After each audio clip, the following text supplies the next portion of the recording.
20, and it is 7 p.m. and I call this meeting to order of the Wellfleet Selectboard. The Wellfleet Selectboard to order. The first item on the agenda is announcements, open session, and public comments. Public comments must be brief. The board will not deliberate or vote on any matter raised solely during announcements and public comments. And it looks like I have Ryan Curley right now. Yes, I have two quick announcements. I attended the school committee meeting this morning. In that meeting, there was the playground at the Wellfleet Elementary School has been declared unsafe. A child was injured on it recently, and it is in the process of being torn down by the DPW. That's the central, the wooden structure there. And the second is also in regard to the schools. The first day of school will be September 16th. Parents have the choice of either having their children attend classes in person or remotely. The remotely done sessions are fully supported by the school, by the Nauset school system, and there will be some outdoor class space at the Wellfleet Elementary School, partially where the structure was for the playground. And then if anybody, regardless of what your choice is, technology is going to play an extremely critical role in this year's school year. And if you have any issues with trying to secure enough or adequate internet access, please contact your schools.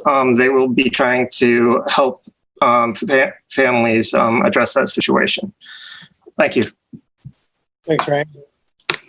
Anyone else? Anyone from the audience? Anyone from the board? Okay, I don't see anything. So moving on to COVID-19 updates and recommendations. I guess, do we have any updates or recommendations? I don't know if Hillary wants to speak about what's going on here. Hillary? Go ahead. Sure. I just wanted to briefly say that we have gotten all of the test results back from all of the folks that we sent for testing, and we have only had one positive. So I think we're doing pretty well. So one positive came out of all of those folks that we sent to the pop-up clinic, and that's all I have for this evening. Okay, I would say that's a best case scenario. Justina? Hillary, that's great news. Can you refresh my memory of how many people it was that we had to send? Do you remember? I think I thought it was 143, and you corrected me and said it was closer to 200. Hold on. So the clinic had about 100, close to 200 people in total. We had registered, I think, 143 people. Some people weren't contacted because of scheduling errors with Cape Cod Hospital and healthcare. Some folks didn't pick up their phone. Some folks missed their appointments. So I believe we tested around 100 and close to over 100 people from Wellfleet. Well, what great news, and thank you for your hard work on that. Helen, go ahead. Yes, and this came up, if I remember correctly, at our EMT meeting last Tuesday. So there are more people around, there are more people who were infected, there are more people who are asymptomatic, and there are more people enjoying our beautiful place. And I'd like to know, through you to Hillary, I'm sure you have a great deal on your plate, and you have been, in my experience, which goes back almost 20 years, maybe it goes back 20 years, been very good about working with people, not just slamming them, slamming down on them with instant enforcement. But this is a very strange time, and the stakes are very high. And I'd like to know just a number off the top of your head, if you care to give it, you may not. How many places in Wellfleet that serve food or pour liquor or do whatever have been out of compliance in the last, say, 2 or 3 weeks? If you don't mind, if that's possible for you to tell us that, because this really worries me. Yeah, I can't give you an exact number right now, but I would say we receive complaints daily from multiple establishments in town, and it can be, something as simple as the host wasn't wearing a mask. So we see the range of violations, and we do follow up with each business. So we call them, and most times it's a simple phone call that can bring them back into compliance, or just a friendly reminder that we do hear these complaints and they are coming in. And I do have a tally in my email of the number, so I can get that, but just know that they come in on all of the establishments, pretty regularly. And they do come back into compliance quickly. So I think we have good working relationships here, and I'm not so concerned about our restaurants. I'm not concerned about our restaurant staff having the virus. I think we tested a great deal of them, and so we know that they're following the requirements, and I think they're doing pretty well, all in all.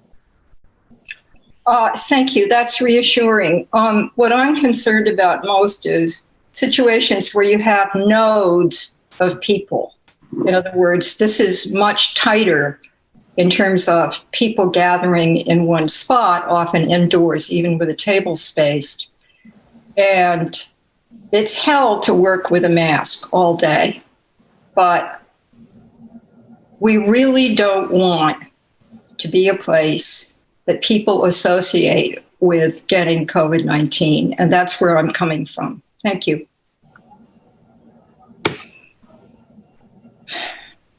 Okay, I would just say, I just had one question for you, Hillary, and that is, most of the complaints that come in, how long does it usually take for a restaurant to sort of comply with the violation, if there is one found? Yeah, I think, the restaurants are happy to hear back from us as well. And most times they come right back into compliance following the phone call. So we can drive. Most of the complaints are about, outdoor tables being too close together, or, folks not wearing masks. And, sometimes when you call the restaurant, they'll tell you, oh, that one was having a rough night. It was really hot, and I know he pulled his mask down around his neck. So like a lot of times, the management is aware of the violation as well. So, it doesn't take long. Well, it's just good to hear that restaurants are taking it seriously, and that the Board of Health is working with them, so, and the health agent. Anything else on COVID-19 updates? Do we have anything from the police or fire chief? That's really for next Tuesday's 10 a.m. Okay, that's fine. I just didn't know if there was an update right now. I don't think so. To be brought to the attention of the town. So. Okay. All right. So moving on to the next item, extension of beach sticker season through September 27th, 2020. Suzanne Thomas, would you like to speak on this first?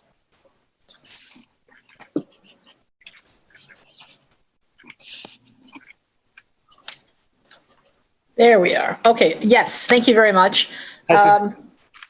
This was a request that came up in the last select board meeting, or a suggestion for a discussion of it. And I'm not sure what the goal is. Is the goal to make more revenue for the town? Is it to cover the cost of the extra hours of personnel and material, and just generally, running the department and providing a service for an extra month? if the goal is to make additional revenue, I don't think we will. If we're lucky, we'll cover costs. And I did include that some information in your packet, last year's figures from the last week of August, and then sort of a wild guess projection for 2020. And it's basically a wash. It's a couple $1,000s either way. And that's all predicated on excellent beach days throughout the month through the 27th. And the big question mark is how many people come to go to the beach in September? And of those who come and go to the beach, would they still go if they had to buy a sticker? Those are the unknowns. So I'm going to let Ryan talk about this since he brought it up on the agenda. But I'm tentatively in support of this just because I do have a feeling we're going to have a sort of protracted season. And if there's a lot of people, it would make sense, if it's possible, to have some lifeguards at the beaches, or at least some of the beaches, in order for public safety. And if that's the case, then we should probably be bringing in some revenue to cover that cost. And this is the way I'm looking at it right now. I could be dissuaded about that. You're the one with the experience on it, Suzanne. But I'm gonna let Ryan speak on this. I know he brought it forward. So, Okay. Ryan. Well, the intent is primarily to help control potential crowds. Obviously, we don't know what the weather is going to be in September. It can be nice, or we could have rain. We really won't know until we get there. But I did reach out to We Need a Vacation over the weekend, and they are seeing an uptick in fall rentals as it is right now. Currently, they're 25% over where they were last year at this time of year for fall rentals. So I think we can expect that we're going to have a more protracted season than normal. And, if we also have, some unknowns where we don't know how schools that are going remote, how that might affect, the people coming here.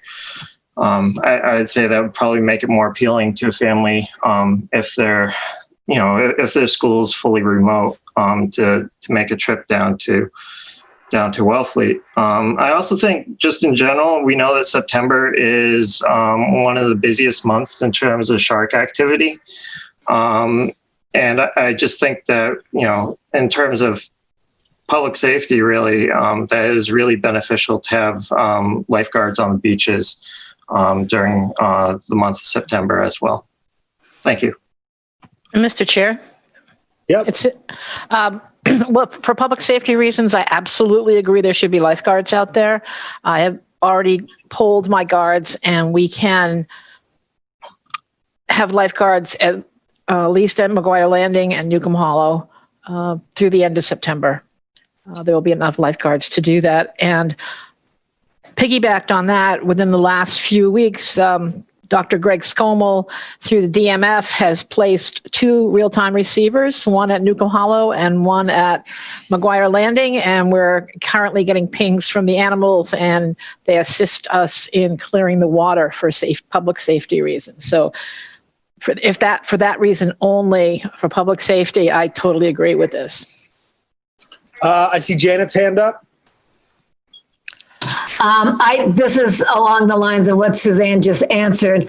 I know in the past this question has come up. So you said we would have lifeguards, but would we have beach attendants, parking attendants?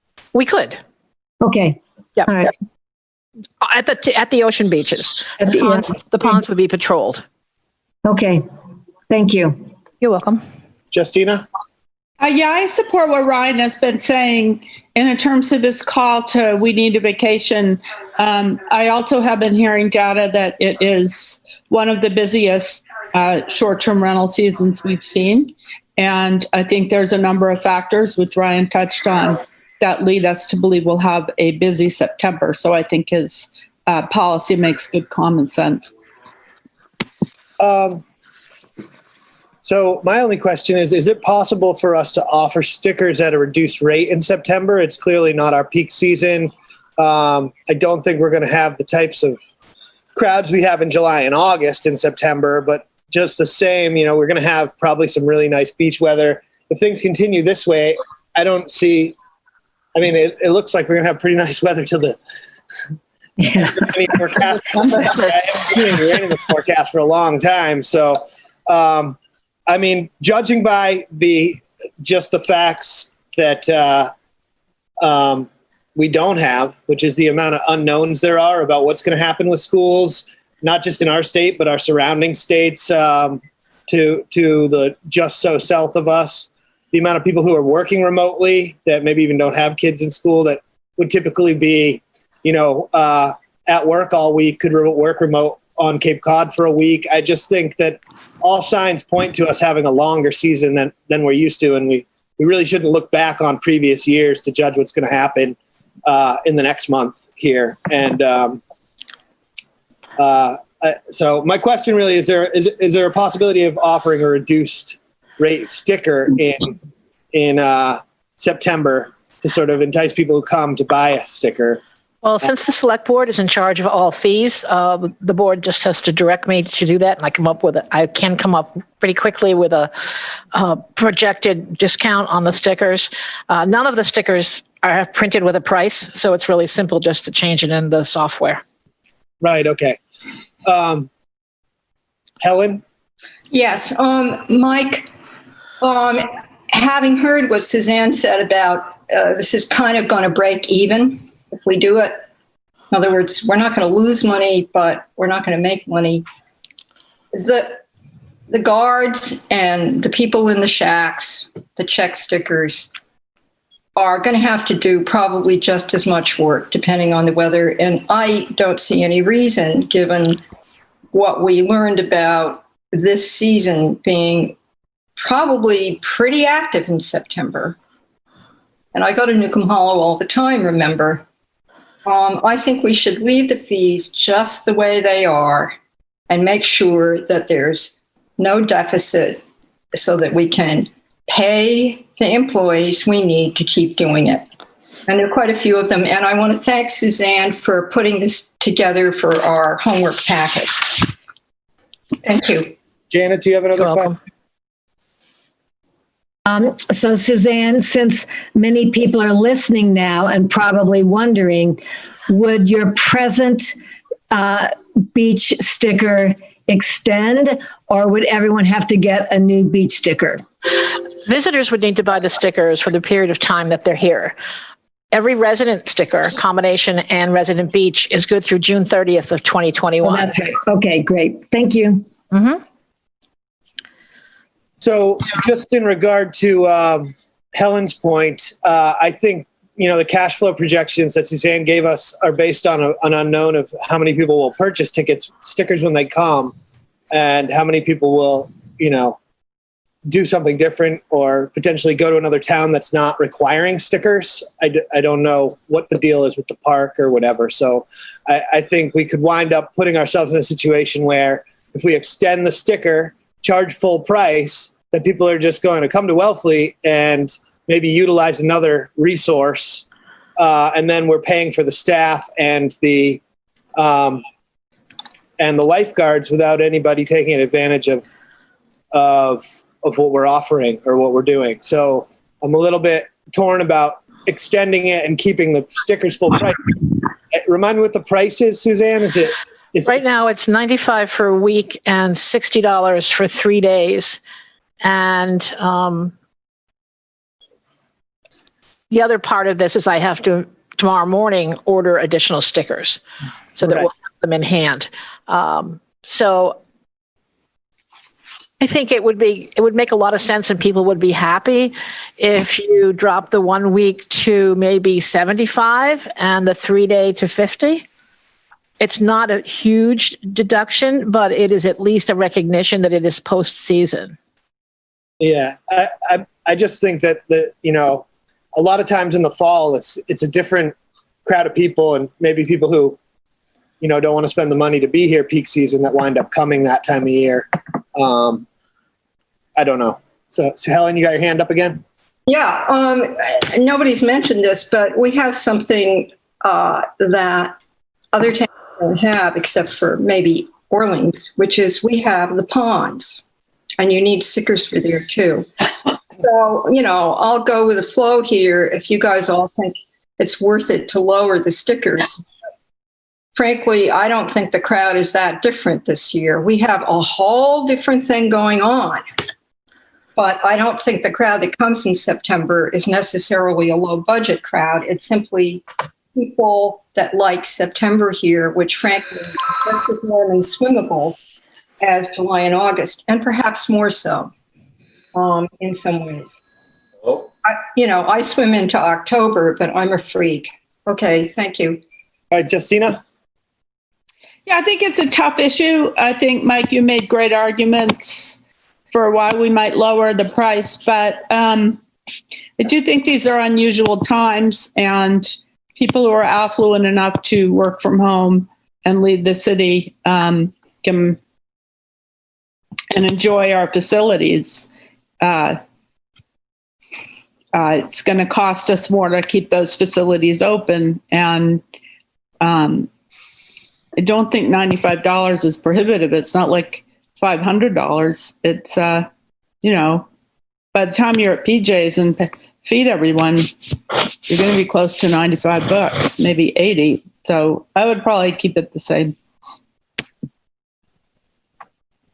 Yeah, I mean, I guess I'm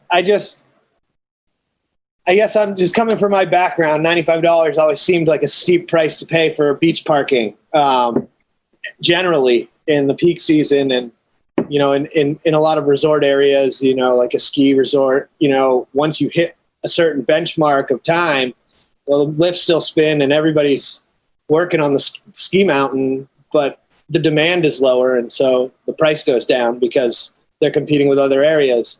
I don't think the park checks stickers after Labor Day. I may be wrong about that. Suzanne would probably know better. But if you can go to Marconi for free, or it's going to cost you $95, or to a pond in Eastham or Churro, it's going to cost you $95 in Wellfleet, you might forego that sticker. It's not going to take that much research to find that out. So that's why I'm apprehensive to charge full price. I don't want to keep everyone hired, have empty parking lots while there's people here, and they are not being able to utilize our beautiful resources in town. And for businesses that are still open, I mean, I'm sure we're going to have a protracted season. I know there's going to be more people than usual, but I don't think it's going to be anywhere near July and August. So it's not like we're going to have, I don't think, that same type of business and that same type of crowding. But I think it's important to have lifeguards on the beach in September. I mean, people go surfing. There's sharks. There's better surf conditions in the fall. So there's a whole host of reasons to do that, even if it costs us money. But I don't want to price people out of using the resource or shift them to another area when they've come to vacation in Wellfleet during that time period when it's a little slower. So I'm still on that, but I'll defer. I'll listen to what Jen and Ryan have to say, and then maybe we could come to some kind of consensus. So I am all for this. This is a new thing we're doing.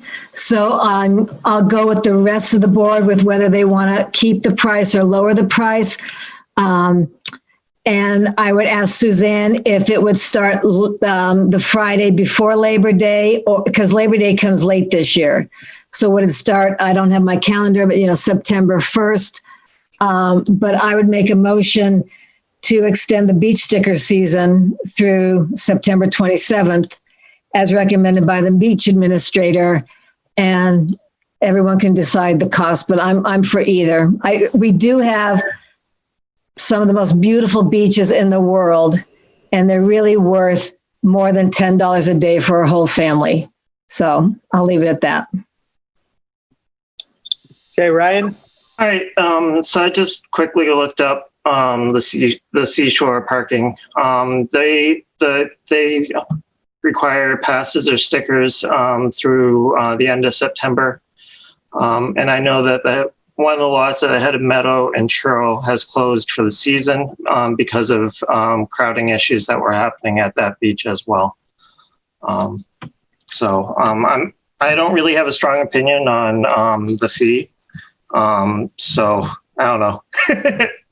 I guess what we should do is a roll call to see if we are in favor of reducing the fee or leaving it the same, and then decide from there. Mike? Go ahead. I'd like to split this into two motions. Sure. One is to extend this, which I'm all in favor of, and the other one is to reduce the fee as suggested by the beach administrator, and have both be a positive motion. I'm prepared to make the first motion if you want me to. Helen, can I just put in for a second? I don't think we can do the fee at the same time. I don't know if we need a You're right. You're hearing for that. So we can only do the one. And then on the 25th is when we would do the fee. Thank you. You're right. Yeah, that makes sense. All right, let's do that. Let's just Okay. You want a motion, Mike? Yes, please. Okay, I move to extend the beach sicker season through September 27th, 2020, as recommended by the beach administrator. Do I have a second? Second. Helen, aye. Janet, I. Justina, I. Ryan, aye. Michael, aye. Okay, motion carries 5-0. And then we are on to a letter to the newspaper to address support for wearing masks. Right. Helen? So the thing is, just through you to Suzanne. Suzanne, does this goof you up if we haven't decided on changing the feed tonight? Suzanne? She's muted. Okay, now I'm unmuted. No, it doesn't. It'll take me 5 minutes to change it in the software, Helen. And to answer Janet's question from before, Labor Day is the 7th, so these reduced fees would go into effect September 8th. Okay, Okay. we do that. Okay. All right, so on to Janet's letter to the newspaper. So I think okay. So I thought I said the last select board meeting, but maybe people didn't hear me, that I'm very happy presently with the cohesive and adamant voice of the selectmen, all of our department heads, with everyone supporting social distancing and wearing masks. I wanted to make sure the board was all behind it, and that we gave a cohesive front, to say, yes, we do care about COVID and we want to keep everybody safe. So I really don't care about writing a letter right now, unless somebody else really wants to. Hi. Thank you. Helen? Janet, I'm through you to Janet. I'm really supportive of this. It's good that we speak about it. I was going to propose for a future agenda item something right on the money about the writing letters or communicating, in other words, correspondence in general. That isn't what this agenda item was about. I don't think we need to write a letter. I think we just need to keep what we're doing. But if we wrote a letter, I would be in support of it. Thank you. Wait, hold on, Helen. I didn't hear your last words. If we decided to write a letter or any public statement about it as a group, right, if we discussed it and voted on it, I would be very in support of it. And I sometimes wonder if we shouldn't mandate it like they do in Provincetown in certain parts of town. But that's another agenda item, not for now. Okay, thank you. Okay. Well, I would say that we've made it clear as a town that we are serious about COVID compliance, and really made visitors feel like this is a safe place to be and come. And I think that that's beneficial to our town and our businesses when people come here and know that, Wellfleet takes it very seriously and the business community takes it very seriously. and we expect people who are visiting here to take it very seriously also. And I am in support of the mask ordinance from the state. So I'm comfortable with the state's guidelines that if you can't socially distance, you need to be wearing a mask. If you can't maintain social distance, and that, in businesses, the mask wearing guidelines are enforced. So if someone wants to write a letter, that's fine. I think that the town's made it quite clear where we stand generally, and I think that's pretty broadly known. So Yeah. I'm happy with how things are proceeding, and the fact that the town has been so COVID compliant generally. There's always going to be problems, and then there's always enforcement issues when you mandate, people wear a mask all the time in an area, even if they're far away from people. So, putting that on the shoulders of the police department to enforce the mask regulation when they're, 10 or 20 feet away from anybody, it can be problematic with all the phone calls and complaints, and I'll just leave it at that. But I'd be happy to sign on to a letter if somebody wants to write that, that Wellfleet's in support of the governor's mask guidelines. Mike, Otherwise, we can just move on. What, Helen? remember, if somebody drafts a letter, we have to vote on the language and then we can sign it. Okay? Sure, yeah. Yeah, no, that's what I meant. If somebody wants to draft a letter, I'd be in support. I would personally be in support of it if it were whatever. I said it, what I said. That's fine. So there's no letter right now, so there's nothing really to talk about. So why don't we move on? Does that sound good? Yep. Okay, thanks. So Chamber of Commerce update. Justina? Yes, the Select Board invited the Chamber of Commerce here tonight to brief us on all the hard work the Chamber's been doing during the COVID era. In many ways, the Chamber's been on the forefront.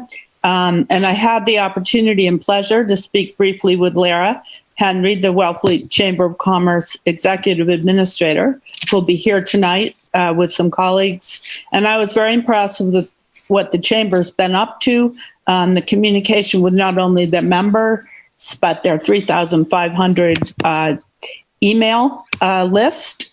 And I'll let Ms. Henry introduce herself and speak for herself and introduce her colleagues on the excellent work your organization has been doing. Thank you, Justina, and thank you to the rest of the Select Board for giving us this opportunity to chat with you and provide you some updates about things that we have been doing over the last couple of months, and then towards the end, just some updates about what's going on in Wellfleet right now. So since the onset of the pandemic, we have taken on the role of being a source of information, communicating regularly with our 200 plus business members, as well as the community at large.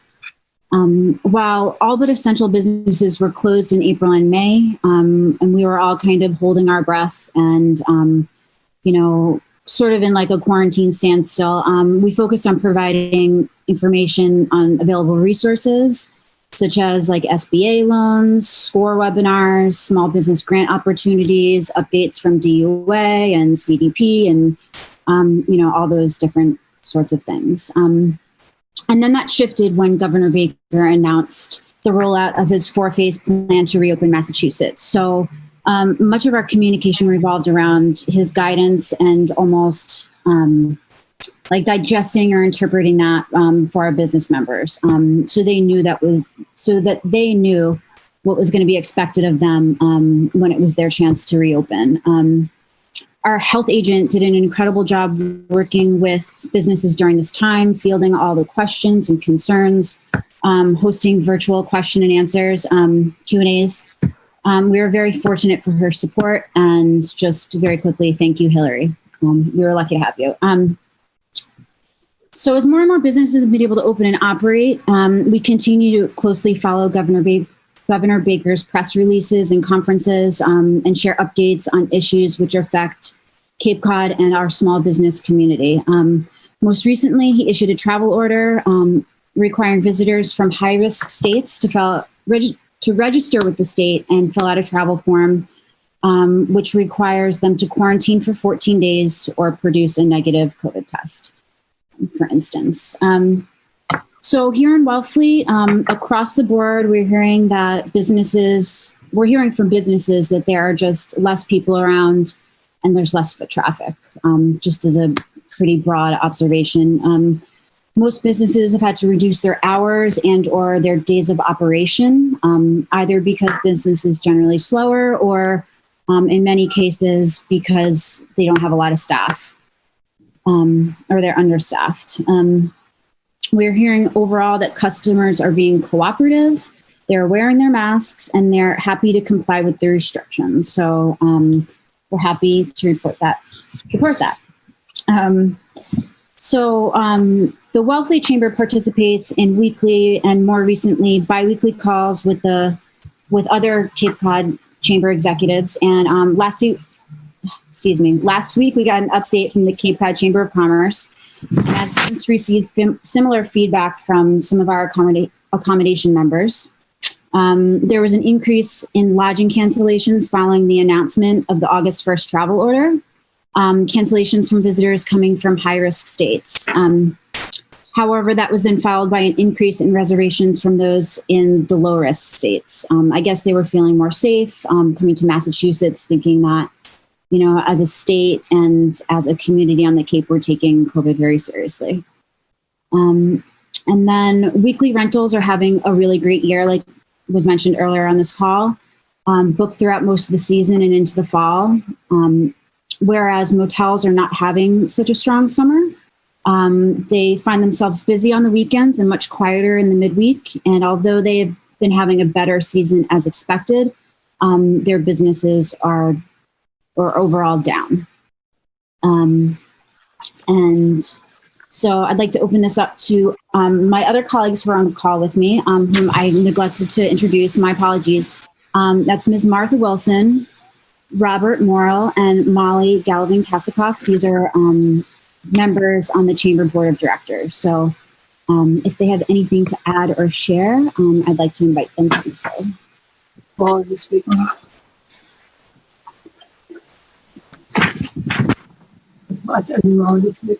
Bob, are you, Moo, are you on there? Yep. I believe I am. Can you hear me? I'm sorry. I hear you. All right. So I'm just trying to give a sense of the magnitude of what's happening to Cape Cod businesses, especially on the Outer Cape. I had an opportunity to speak with two managers of medium-sized to large-sized facilities that obviously people are still coming and they're enjoying their vacations, but there's enormous amount of events, primarily weddings, that have been canceled.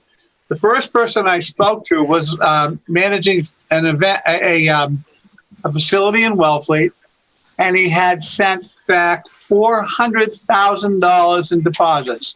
Subsequently, I spoke to a manager of a very nice facility in Chatham. That's another town in Chatham, and they had sent back $600,000 in deposits for weddings and events that were canceled. So that's just to give a sense of the magnitude of how all of this is happening. It's unfortunate, but it is what it is, as he said. And I just wanted to let you know about that as anecdotal information. Anybody else? Thank you, Moo. Well, I can speak from an accommodation standpoint. I know that I've had some cancellations from some states that are considered high risk, but in turn, within hours, I filled those with a waiting list I have from people primarily from the Massachusetts area who have decided that, they are in turn going to come this summer for a vacation. And I still have a waiting list for people in the month of September who would like to come. Some of the people that canceled on me were some older people too, that just felt that they didn't want to be at risk traveling and, and staying places overnight or eating in public restaurants.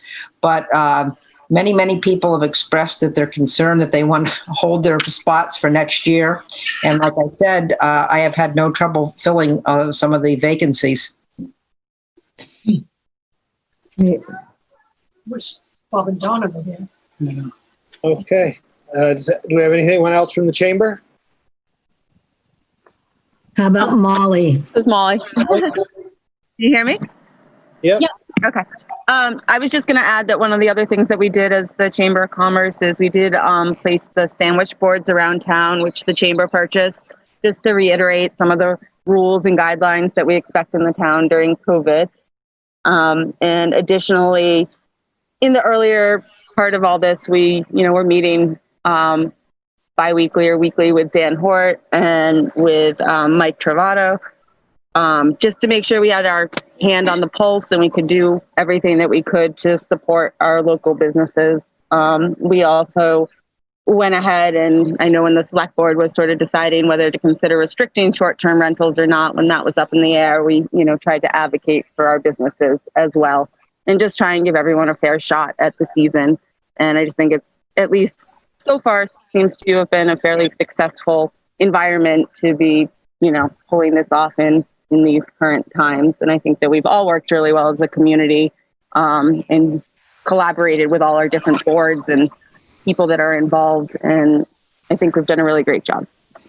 And I also just wanted to give a shout out to Lara, because I know she's been working really hard and she represents the chamber impeccably. So that's all I have to say. Okay. Thank you, Lara. Do you guys do any outreach to the shellfishing industry at all? Or is it just hospitality? Not so much the shellfishing community. SPAT is a member of ours and we do work with them from time to time, but yeah, just curious. Yeah. Okay. Any questions, Justina?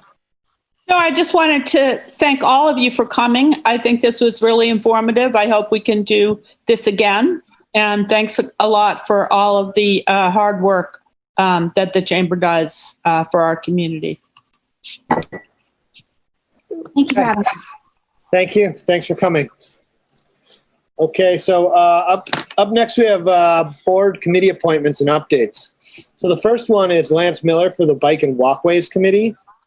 I know there was one question about, whether he's a resident, and I'm not sure if that matters or not. So they're moving here. Do we have to wait until they're actually here before?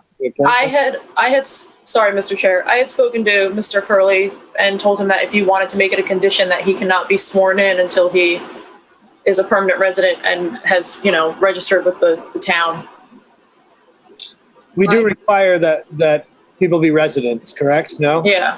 Oh, Not. Helen, we do not. You don't? Okay. Well, he's still in France, so if and he needs to be sworn in still, so we can work that out virtually. But the time difference does make an issue. Okay, go, Helen. This has been brought up cyclically over the last 1 year, twice before. And we have decided at every point that it's come up that the value of people who can commit to the requirements of being on committee, and under the charter, they're all called committees, even if it's good, is to be assessed by their involvement, their willingness to inform themselves, and that they have to show up at the meetings as required. And I have had direct experience with people who are not registered voters here, but who have been so valuable and have informed themselves so well and have gone to every meeting. And I've got a whole list of them, longer than, my arm.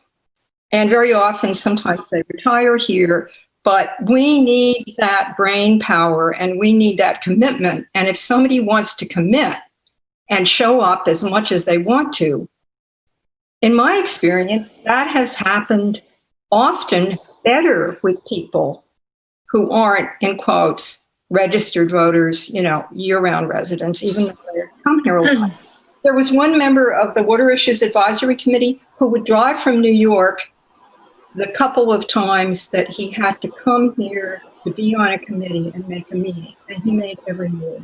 So I think this is a very good thing, and we don't have to make it a requirement, and we shouldn't. So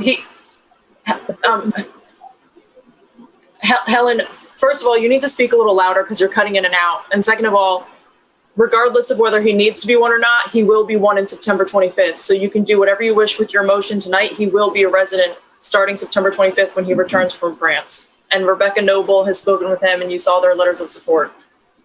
Yep. Ryan? So, I mean, this has been kind of covered, but currently he's not even a taxpayer in the town of Wellfleet. And I don't know if we should be appointing people that have no current connections to Wellfleet to committees. I mean, once he's here, I fully support it. But I'm just not sure about setting a precedent where we appoint somebody that is, I mean, not just a non-resident, but isn't even a non-resident. They're just, he has no connections currently, except for, he's expecting to purchase this house on September 25th. So, I don't know. Mike? Justina? Hold on, Helen. Yes, thank you. Justina?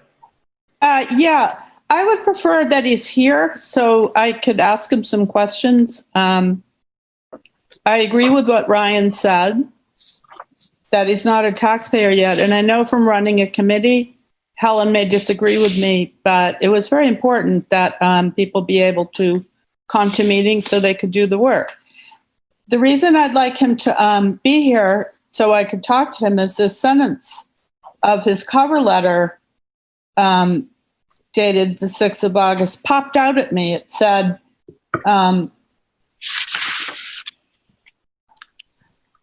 I worked for years to help preserve the charm of the byways against the road straightening and widening lust of the state DOT and against the lure of the habitat and so forth. And I find that strong language, and I would like to learn more about his ideas on the lust of the state, given that that seems to be quite a strong statement. And I would love it if some of our committee members could be objective. Janet? Yeah, I like what Justina just said. Yeah, that's very good. And I just agree that, there's no rush. I mean, we're like September 25th or whatever is 6 weeks away. And I see no rush, and he should be here, and we should know that he is here and that he actually got a house. I think he has valuable input, but there's no rush, and we should meet him. Nobody knows him. So I would prefer to wait. So I am I understand the need, the need we have on committees, and that, people who don't live here and make this a permanent home or not not registered voters here can serve on committees. We're kind of entering this strange time period where everything's taking place on Zoom.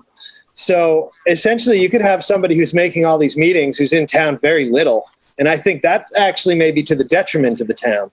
So traditionally you had to show up at a meeting inside and meet face to face. I don't know when that's going to resume. And I'm a little hesitant in sort of not having some criteria about how often you have to physically be in this town in order to sort of set policy for the town that's going to go up the chain to the select board. But, this guy sounds like he's going to be here. Be more than happy to review this when he gets here, or put a conditional date or a condition on it that, he's here in town. I'd prefer to just actually wait until he's here to have him on. But just because, if you're a non-resident taxpayer, that's one thing. You own a house here, you have a stake in the community. If you're just a non-resident, which he is at this moment, it's a little bit different. I will go back to Helen one more time. Go ahead, Helen. Yeah, let's meet him, but I am very certain that prejudice against people who have commitment, he's, by the way, read minutes for their meetings, the Bike and Walkways Committee, and he's up on various laws and regulations and so forth having to do with this. And I did quiz the, they don't have a chair now because the chair, Lisa Palladino, resigned, but I talked with the vice chair of the Bike and Walkways Committee, which I have a great deal of respect for. And because I've been to their meetings and I've been attentive to what they do. And the vice chair, Rebecca Noble, did ask him a lot about where he was coming from. I think people that have access to grind sometimes turn out to be a bad idea. But very often it can be the thing that brings them into an issue, and then they're very useful members. And having once again served with people who aren't residents, but who spend a lot of time here and fully inform themselves about what they needed to know, often to a greater extent than the people that live here all year. In any case, I highly recommend it, and we should keep our doors open to such people and welcome them. But I'm happy to wait until he comes back and we can Zoom with him. So thank you. Okay. Do I have a motion? You don't need a motion. You just need to take no action, and he'll come back to you later on when he's here. That's fine. I just didn't know if anybody had a motion to put him forward with a date to be sworn in pending something. So if not, we'll just wait then. Yeah. Okay. Let's just take no action then. And I could quick point. I don't believe that will necessarily be allowed by law to keep doing our meetings Zoom indefinitely. I hope we are, but it was a governor's order.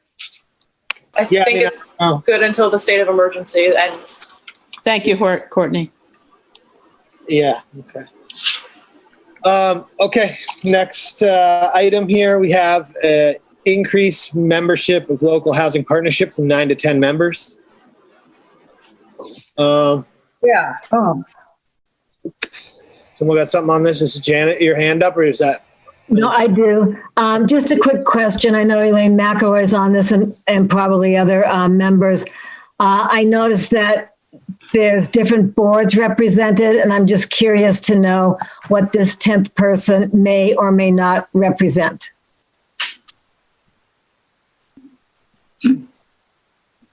Hi, Gary. How are you? I see your hand. Do you know how to raise it on the Zoom? Yep, hold on just a second. I have to unmute myself. Okay. You're unmuted. Unmuted. Okay, my apologies. Go ahead, Gary.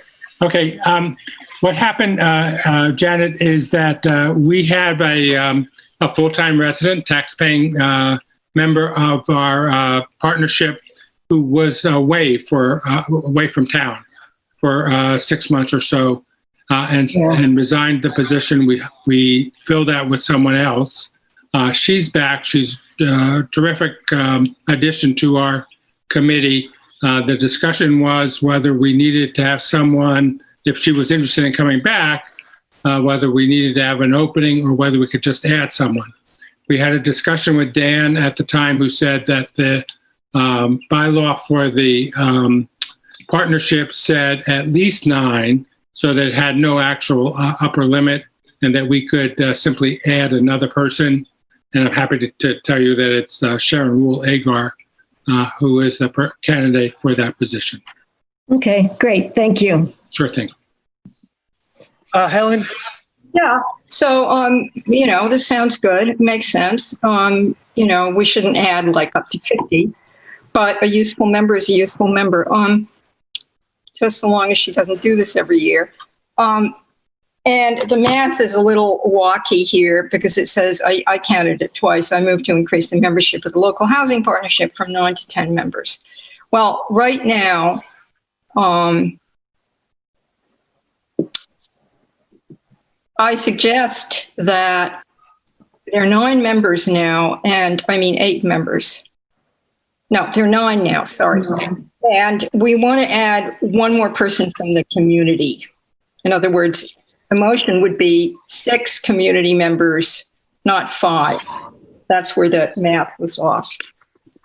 So it's, 6 from the community, 1 housing authority, 1 open space committee, 1 planning board member, 1 ZBA member. And then there's staff support, but that's another matter. They're not members of the housing partnership. And I remember when the select board drafted the housing partnerships, first charge way back in the day. I was You're on. dating yourself, Helen. I'm just kidding. So, okay, so do we need to change any of the language, or can we just make a motion on this? I think we can make a motion. except for the number, that 1 number. Okay, do you want to make the motion then, Helen? Yes. I move to increase the membership of the local housing partnership from 9 to 10 members. 6 members from the community, 1 housing authority member, 1 open space committee member, 1 planning board member, and 1 member of the ZBA. Second, All in favor? Roll call vote? Helen, I. Janet, I. Christina, I. Ryan, I. Michael, aye. Okay. Mike? Yep. And remember, this doesn't change their staff support. In other words, we're not touching that part. It remains. Yep. Thank you. Thank you very much. Okay. Thank you. So, discussion of oversight of right to public access and possible creation of rights to public access committee. I had talked to Jim Falcone about this a couple weeks ago, and then when he had sent that email, and then I'm glad to see Ryan picked up on that and brought this forward. Ryan, you want to talk about it? Sure. So this issue goes back a long time. The connections in the town of Wellfleet to our waterways is extremely important. Let's see how to go about this. The goal of this proposed committee is to maintain and possibly increase the access that the public has to various public lands. A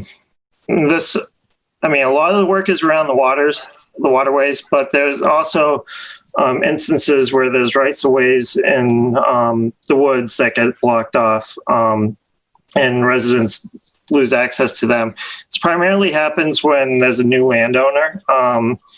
They might not realize that there's a town way or that there's a right of way to the water.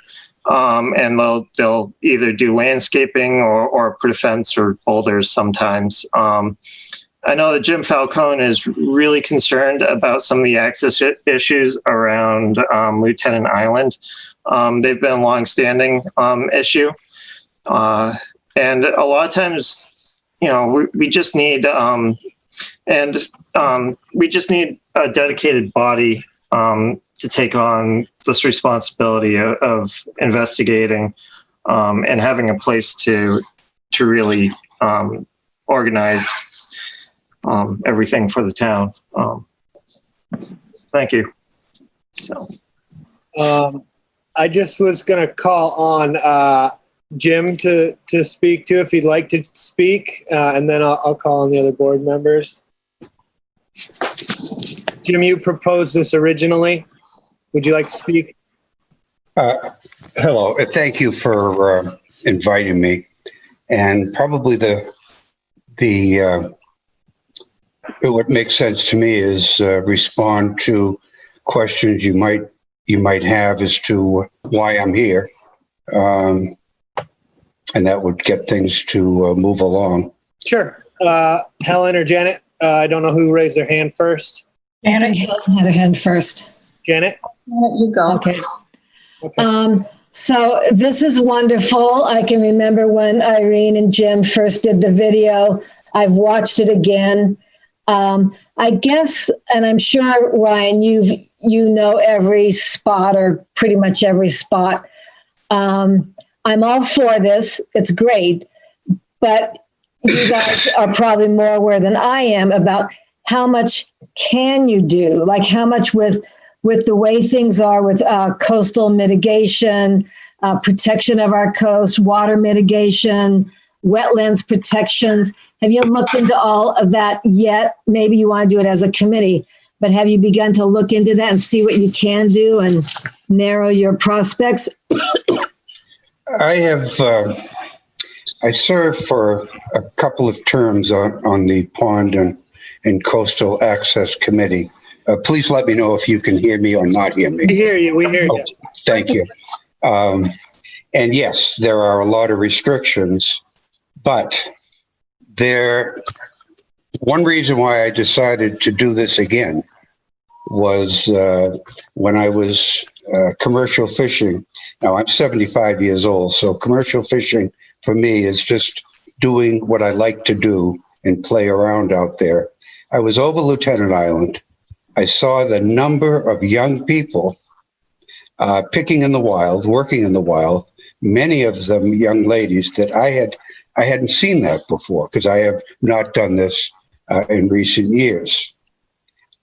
I'm over at the island a lot, and many of the agreements we made with landowners have not been adhered to. Okay. And there is a real danger of one entire side of that island that will be prohibitive for many reasons. I mean, I really don't want to go into all the details, but there's a really solid danger of losing shellfish availability. And that's their livelihood. Plus the roads are in disrepair. That every time they go over one road, they're ruining their trucks. The disappointing thing, now I served on that Pond and Coastal. We worked extremely hard. We had 5 members and sometimes we had 6. We worked for not months, but years on Lieutenant Island. And when we got to a certain point, we lost access for vehicles on the entire island, which we have always had during the winter months. Why did I decide to get involved again? It's not exactly you don't get a lot of thanks for this particular committee. There's a different climate. The select board is totally different than what it was 10 years ago when we were involved. The attitude of the people on the island is totally different. They ask me, I've become friends with many of them, why are certain things like this? And I explained, we didn't want them that way. And the Audubon, who is a major landowner, they have been, when I spoke to the new director, Melissa, she has welcomed the idea of sitting down and talking about some of the issues that we have. And that's all I can ask for. Just sit and talk with us and we can work things out. Now, eventually, if things go to litigation, that's your decision, not mine. I feel my job is to do the research. I've been working for 2 months alone on these projects right now with the NRA. I'm sorry. That's okay. I just want to keep things moving along. Yes, I'm sorry. That's all right. It's easy to go on, especially when you're really interested in something. So I think Helen had her hand up next. Yes, Jim, thank you for your concern with this. I had an exchange with only one person on the board about this outside of a meeting. I'm going to rapidly go over what I contributed. We didn't. So attention to this issue is very important. And I'm very aware of the work that the Pond and Water Access committee. I can't remember exactly what it was called, but I remember the work that you did and spoke with people at the time, and even, I think, shared the state, or was it the parks, pretty thick book about this, preserving rights to the water. Now, we have issues in different parts of town that are just as serious, and perhaps more so, that they need to be attended to. We have one on Omaha Road, and our status in that subdivision has changed. And we have a really serious one that keeps getting brought up again and again. That's a real health and safety issue over at the sluice, for example. What I am, after my experience of many years, is I recommend that the boards or committees, the boards, that will have to make actual legal decisions about these things, or that already have, be the people to whom these issues are brought directly. Now, any citizen can do that, but my fear and my experience is if we create a separate committee, and this did happen with your committee back in the day, that you go very far into research and maybe you make a report to the CONSCOM or to the NRAB, right, or to the Shellfish Advisory Board or to the Selectboard. But basically, it is at best a distillation. And what I really like, what seems to work very much more efficiently, is when those bodies which have consideration of these issues under their jurisdiction get spurred to work directly on them. And someone like you, Jim, could do that. And there are things, the Lieutenant Island issue, boy, was I deep in that. And the issue is very often there's a subdivision, and that's a private road, or there's a private property owner. And teasing that out, you very often come up against a legal obstacle which cannot be moved and has to be accepted and worked with. For example, anybody can pick in the wild there. They can hunt and fish there and navigate. But you can't farm there unless it's a special place, that's designated for that. And CONSCOM is the one who is in charge of going onto the beach in a vehicle, right? You can't do that, for example, if you have a farm, unless you get dispensation from the Conservation Commission. And all these different access issues have separate things to consider like that.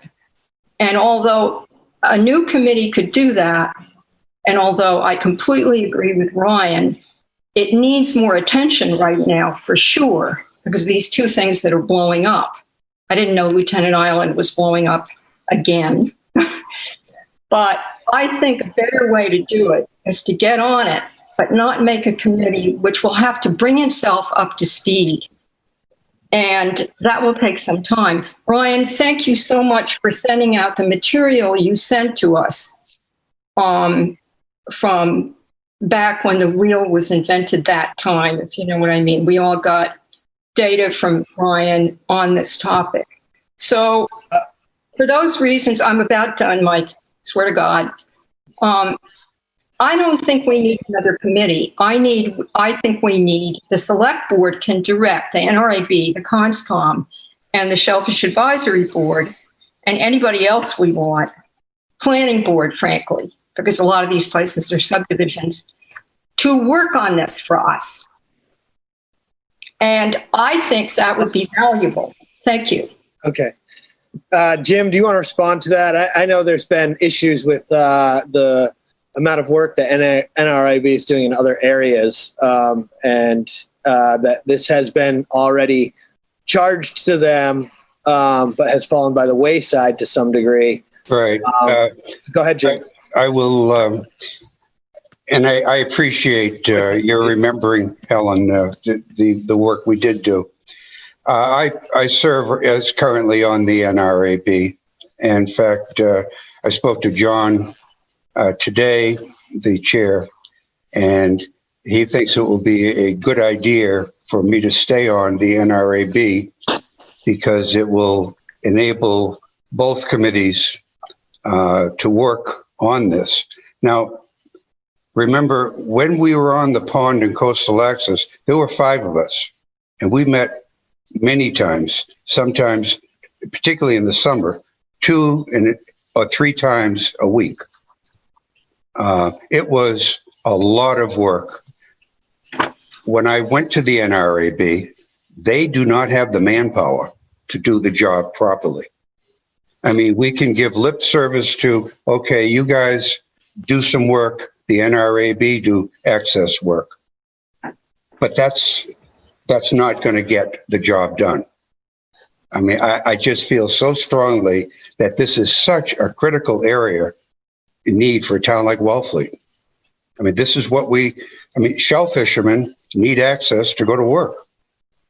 We need. I'm gonna cut you off again, Jim. Just keep things moving along. I'm sorry. Okay, Justina, you've got your hand up, and then Ryan. Yes, I do. Let's keep it brief. Thank you to Ryan for bringing this up, and to Jim for being willing to serve. I feel that if the committees that Helen referenced were able to take all this on, we wouldn't be having the problems crop up. So I support Ryan's motion to have a public access committee. We are a town in change. We are a town whose real estate values are going up and up, especially on the water. If we want to preserve our traditions, we have to take actions to preserve them. I applaud Jim's willingness to serve, and I strongly support Ryan's motion. Are we ready to vote on this? Can we have a motion? Or Hold on, Mike. Nancy and Kathleen both have had their hands up for a while. Okay, I just don't know if I'm going to go to the audience right now, but I could. All right. I did see Kathleen. Why don't you go first, and then Nancy? Am I unmuted? Yep, you're unmuted. Good evening, Select Board. I'm really pleased that Ryan has brought this forward. I tend to agree with Helen. We have committees in place that have been working on this and have historical knowledge of these problems for a while now. They may need more support. They may need more members to keep doing the job, but I'm kind of against forming another committee. It's just, again, another committee. But I want to add to the conversation, while Jim is speaking about Lieutenant Island and access problems to Lieutenant Island, the town of Wellfleet has many historical town landings that seem to fall by the wayside when a town landing sign has been removed, either by an abutter or a storm. These blue signs designate that area has a landing open to all residents accessing our water. They're historical in nature. There's one right on Bank Street to Duck Creek. That was a town landing that goes back to the early 1800s. So I'm in favor of, establishing our rights and our access. And I'm just not in favor of you forming another committee at this point.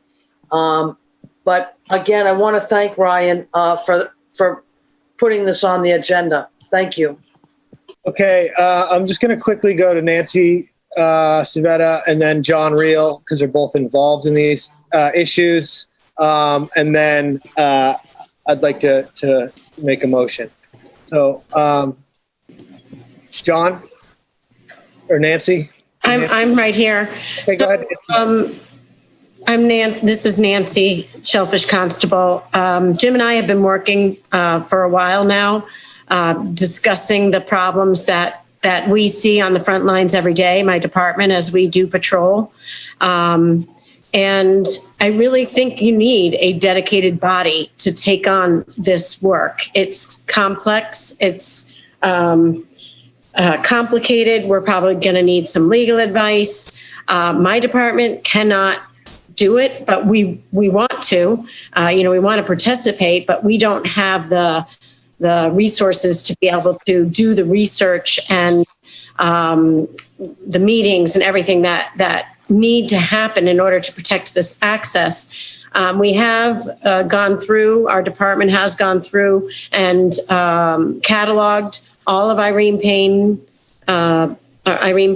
landings that are on the bay side, anything that would have been used by shellfishermen in the past. We're doing the same with the Natural Resources Advisory Board. A lot of different committees work on this, but we need one committee that's dedicated to it so that everything is in one place. And we are here to participate and to support, because it is, as Jim said, vital to the livelihoods of the people who can make their livings on the water. So I just want to support the formation of the committee and pledge, work on the back. The department will work with the committee to just determine and maintain these ways to water. Okay, John, real quickly, if you have something to add. Two things very quickly. I think Jim has made a great initiative. He's helped NRAB. I think a dedicated committee is important. The one thing I would add to this is it's important for the Board of Selectmen and for town staff to consider how they support that committee, because this is very detailed, technical, hard work, and without the right kind of support, any committee would be left floundering. So best of luck to Jim, and I'll do what I can to help him.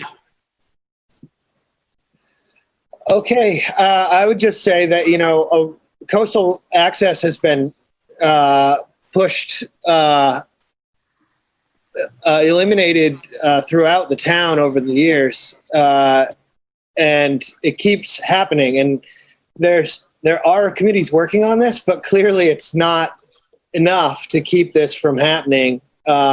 Even Kathleen's point of the landing signs being removed, there's not a dedicated committee on it. The other committees are clearly busy dealing with the main charge of their agenda. I mean, the main charge of their committee. And I'm afraid this is going to fall by the wayside and public access is going to continue to erode.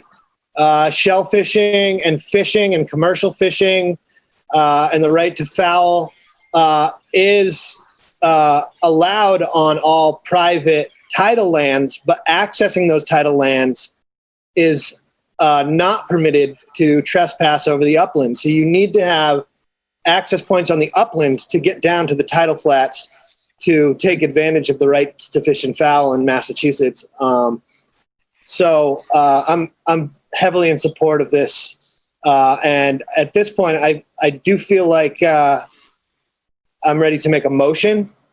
Mike? Helen? Yeah, a couple things. Okay, First of all, in the charge, I suggest we remove as an ad hoc committee. It's a committee. We don't have, ad hoc is sometimes a confusing status, and a committee is a committee, Ryan. The other thing is there's some typos, but it doesn't change the content. So the thing that I'm concerned with, fine, it's going to get attention. But as far as I know, and I know pretty well, and again, Ryan, thank you for the material you sent.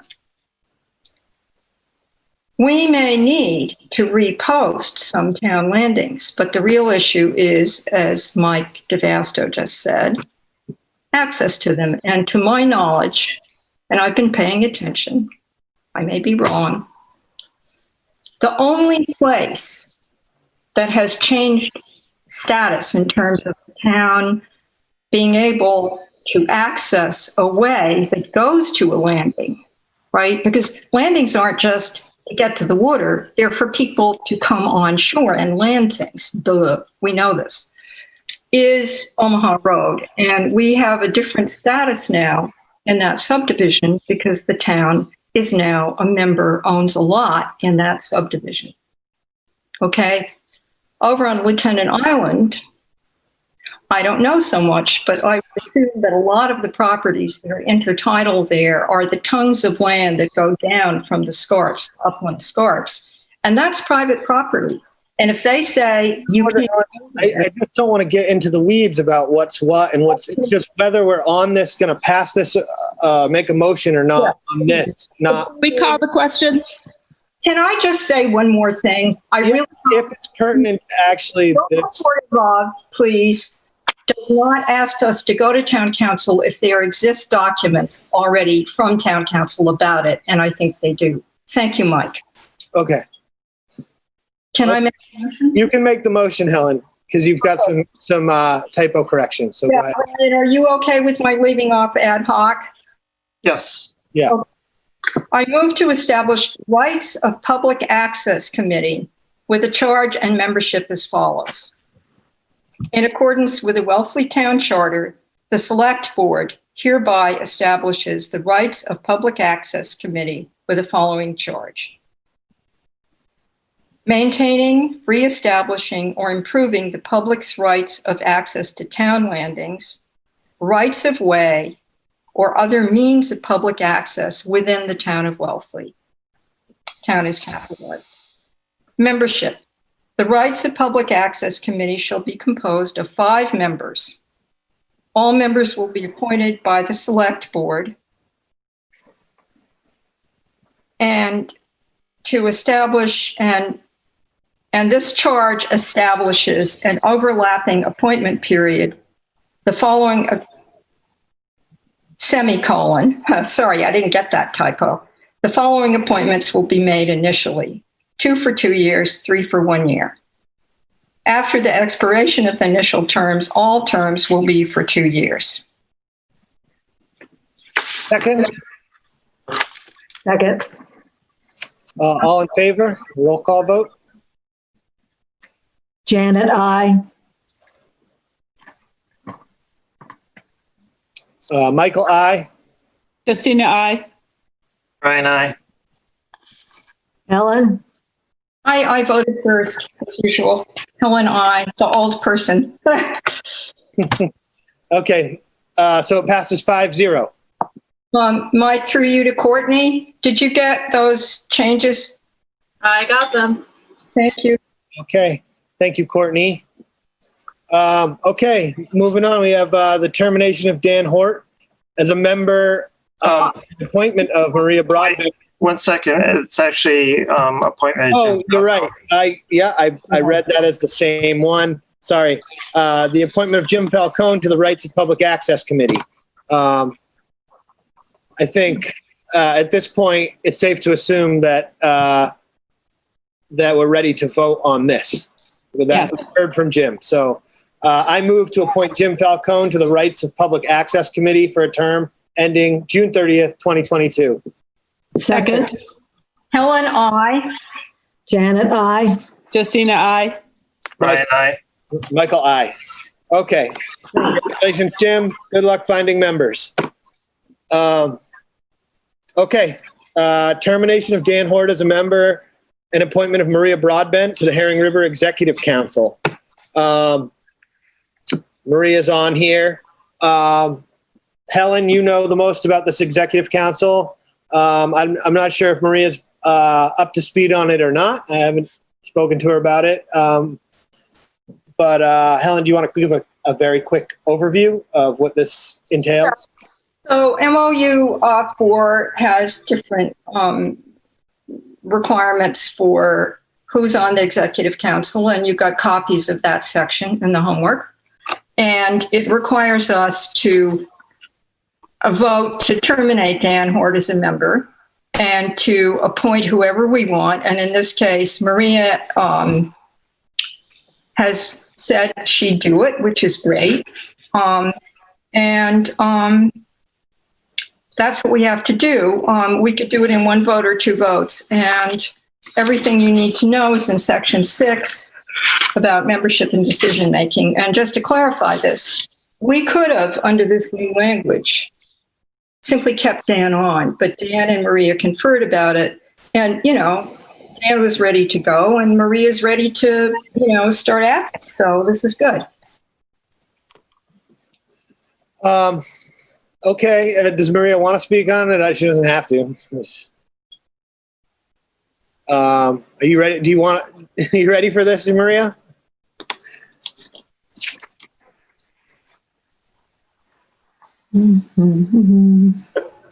Hi, good evening, everybody. Yeah, no, I'm happy to. I've worked on a number of stream restoration projects, and they really get me jazzed. So I'd be happy to work on this project and represent the town in the best way I can. So happy to. Okay, well, you're definitely qualified to do it. So I'm happy to move to per section 6 of MOV 4. I move to terminate Dan Hort as a member of and appoint Maria Broadbent to the Herring River Executive Council. Second. Okay, all in favor? Helen, aye. Janet, aye. Christina, aye. Brian, aye.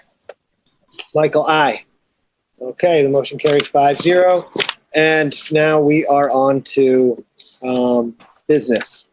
So the first order of business is the approval of conduit installation at 115 Cahoon Hollow Road for Eversource.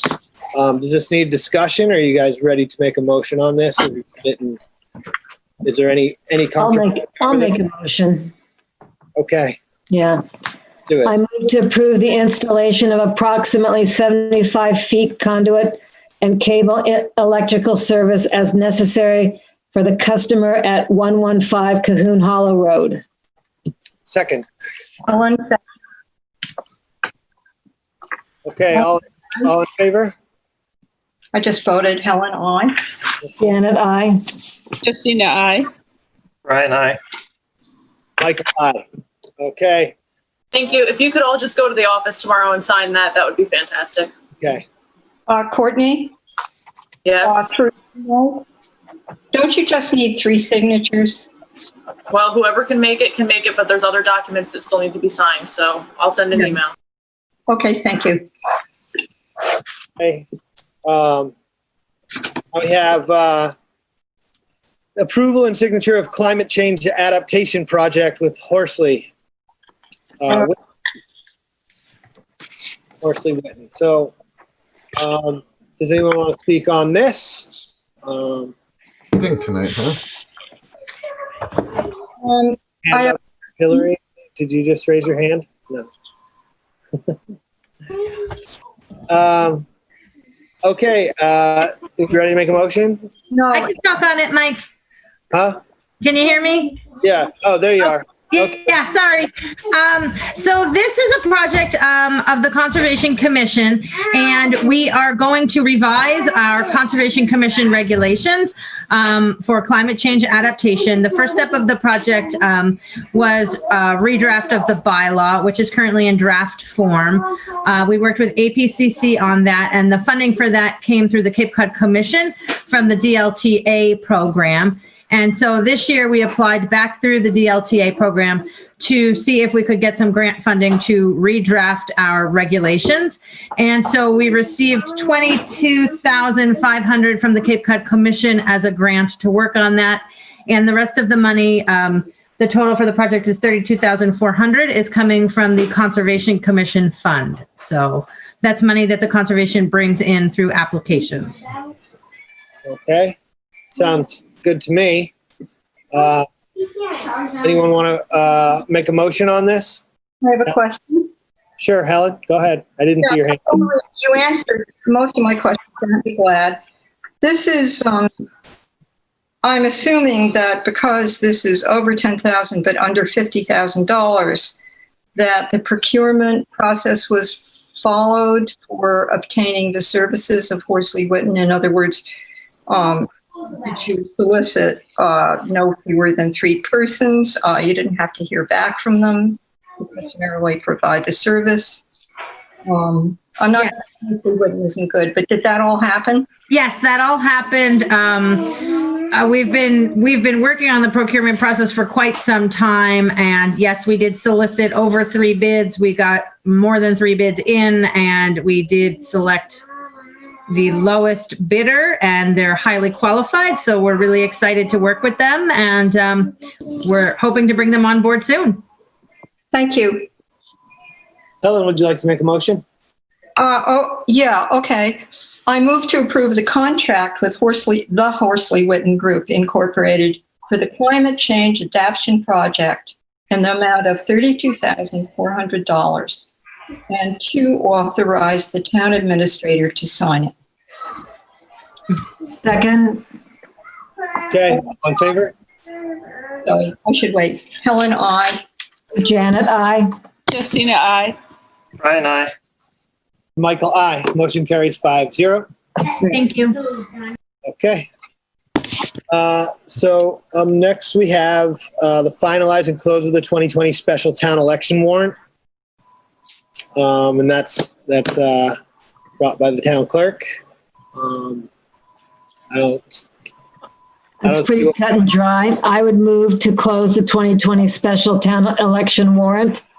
I have a point to make about it. One of the things. Okay, Helen, for discussion. Yes, for discussion. I refer you to Jim Hood, who's a participant. I caught something in the ballot question about the order article, which I'm in support of. Okay, it's Article 10, water system upgrade, and the ballot question is number 1. And Jim and I had a discussion, and instead of quoting him through you, I mean, I could do that. No, that's fine. Let's just have Jim speak to that. Through you, Mike. Jim, can you share some of what you spoke with me about, please? Am I unmuted? Yes, you're on. Thank you. So, as I shared with Helen, after discussion with Elaine McElroy of the Lawrence Avenue Housing Task Force, and we discussed this issue of the necessary repairs or upgrades to the water system. I am concerned that we're closing in very quickly on the end of the application period for a Mass Works grant, and we do not have town approval for the upgrades to the water system. And I think that is something that we really should have prior to asking the state for funding for this. Given the situation that we have seen in Truro with the Cloverleaf project there, and Truro does have an approved housing or Mass Works grant already in place. However, they do not have approval from the town to proceed with the housing project. I think that we should consider whether or not this should be deferred until the spring. And I have talked to Elaine McElroy of the Housing Task Force about this, and we will be talking with our consultant and with members of the Housing Task Force about whether or not this could be or should be deferred until a later date. However, in the meantime, we can continue to proceed with the Mass Works application, but knowing that the Mass Works application requires us to ask whether or not we have town approval for this project. Okay, so it sounds like we need to make sure the voters are educated on this. I'm concerned we may not have sufficient approval on this prior to the town meeting. So, Mike? Yes, Helen? Yeah, so I originally, as an explanation, but not an excuse, I was really sick in the last couple of weeks. I'm better now, I'm fine. But I missed something, which is the exact language of this article. Now, I am in favor of improving particularly the pipes that don't have a wide enough diameter in North Wellfleet. But one of the things about summaries and questions and articles is if you make an appropriation, This is why I called Jim. The language has to be absolutely accurate. And what is not mentioned in here is a relatively small amount of work that has to be done on the pipes in North Wellfleet, as well as potentially Route 6 and Briar Lane. But when I called Jim, he shared some of the concerns he just put out for you. And there's a lot of information that needs to be gotten to the public. And what it sounds like to me is it would be worth waiting not 12 months, because we're going to be having an annual town meeting in less than 12 months, not goofing up the application to MassWorks, right? But getting everybody's ducks in a row and having the language of the article be very specific, because it's asking for money. Okay. And I feel also, listening to pros and cons about it, like I didn't have a point of view when I called Jim. I didn't get the language. And if I didn't get it, I would not take a project with any confusion at this point. And I agree with Jim. It would be worth waiting less than 12 months and having all the ducks in a row. Anyway, that's my input. Thank you. Oh, I'm sorry, Helen. Are you suggesting that we eliminate question 10? Is that what you're suggesting? Question 1. And that is for the water commissioners to hash out a bit.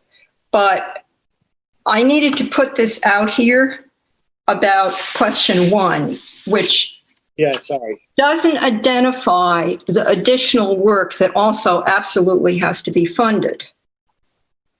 Just asking what you're suggesting. I'm sorry, I didn't mean to say check question 1. I would not put it on there, but I defer to Jim about this. I really heard what Jim had to say to me, and timing is everything for this big ask. Because go ahead, Jim, please speak. Okay. So what I would say, Ryan, is that indeed that the Water Commission would like to review this as a body, and we also want to take this back to the Lawrence Road Housing Task Force in terms of the implications for the housing project there. Because what this would mean is that if we suggest that we're not going to put forward this Article 10, that this would mean that the RFP for the affordable housing would need to be delayed until May. But I really need to review that with Elaine, Gary, and other members of the Housing Task Force. And we know that there's a possibility that it could easily be delayed until May of the next year. So so are you also suggesting that this should be put off until the spring town meeting, or that it should stay on there as written? I would like to suggest that within the next week that we would be able to get a vote from the water board that to either maintain it or delete it from the Warnock article. Yeah, Jim, I'm sorry, but through you, Mr. Chair, that's not going to be possible. This warrant needs to be signed and put out this week. So we close it tonight and it goes on as is. May I make a suggestion? Yes, Ryan, please. This is tied to an article on the town warrant. I don't know what the article number is. So if we decide not, we could leave this question on the election warrant.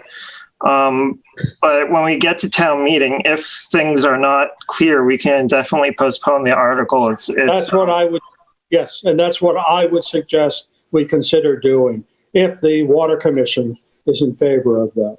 So just so you know, to clarify, the town election happens before the town meeting. So this could easily get passed at the ballot before town meeting and you won't have a ton to worry about that day. Right. So just be conscious of that, that if you have anything up for a question on the ballot, it's going to be voted on before town meeting actually happens. So I would definitely think that public education is huge. And Jim, I would be glad to work with you on that. And I'm sure Mia would as well. But just keep that in your mind that, you know, you're kind of just taking a shot. If you could get passed at the ballot and you guys could be, you know, smooth and sailing for Mass Works. Okay, well, if it passes, then we'll deal with that as to what we do going forward in terms of the, you know, proceeding with any application. The application, by the way, is due on August 28th. Yeah, I mean, it sounds like this should be on here right now with the timelines that you guys are working with. So, I mean, my suggestion is to put this on here, educate the public, hope it passes, then you can explain it again at town meeting. But, you know, I have a motion. Mike? Ellen? Yeah, so remember my original point for calling Jim was that the language wasn't specific enough for the appropriation. So that's something specific. Sorry, do you have specific language that you'd like to add now? Well, not for the warrant article because the warrant articles are closed. I have a question. I'm confused. I'm looking at the piece of paper we got in our homework, special town election warrant, right? Mm-hmm. It's for Monday, September 8th, right? Yes. Yeah. And town meeting is October 5th. It's September 12th. It's September 12th, sorry. It was October 5th at one point, sorry. But my point is, the Mass Works application is due on August 28th. The other thing that I'm a little worried about is if you include reference to something other than Briar Lane and Route 6, and that is something that is needed in order to provide this amount of flow, right, hydrologically. That is something that is a very specific component of it. And the language right now limits the ability to pay for the pipe from Gristmill Way to Route 6. Okay, I understand what you're saying, Helen, but I'm just going to ask you, do you have anything, is there an action that you want to take right now that you're proposing? Because, I mean, I'm just trying to get at what you're trying to get at here. Town council has approved these, so. I mean, well, town doesn't know everything about the water system, and the thing is, well, then just give us the words that you would like in there. That's what I'm asking. This really needs to be like printed, closed, signed tomorrow, and out the door. Okay, well, what I talked about with, or if we do it at all, but what I talked about with Jim was, and this would include, it wouldn't be on the warrant. It would be larger than the scope of the article on the warrant. But it would, instead of, were we all looking at question 1? Yes. Okay, so you go down to the third line down. Designing and construction of new water main, comma, bidding and bid documents and related infrastructure, and just cross out on Route 6 and Briar Lane to improve the hydraulic flow of water, which is indeed what would happen. Do you see what I'm saying? In other words, eliminate Route 6 and Briar Lane. Those two words. Eliminate the words Route 6 and Briar Lane. Yeah, on Route 6 and Briar Lane, and that would be able to take into account that amount of pipe coming from Gristmill Way to Route 6. And then if it turns out that the water commissioners want to pull it, they can do that at town meeting. You know, it has to pass both places, 2/3 vote.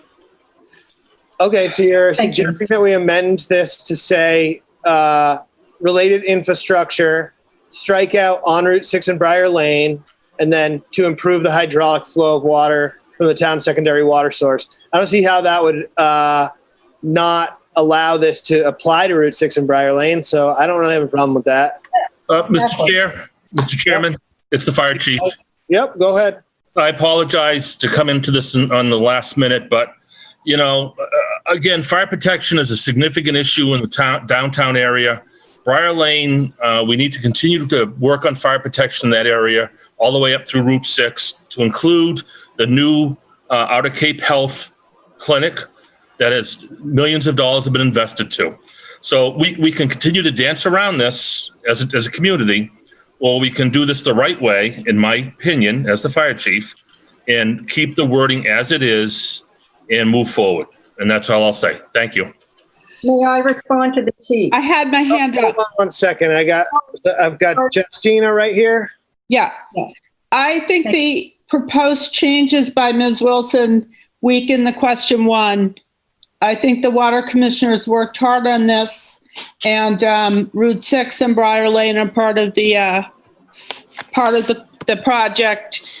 I agree with what Chief Hurley said, and I think we should leave the language as is. I think that we should put it to the voter, and I think we should take it to town meeting. I agree with you, Justina. Can we have just a? I'd like to call the question too. Okay, call the question. I'm sorry. I would really like to reply to Chief Pauly. Chief Pauly, if the Hold on, I didn't recognize you yet, Helen.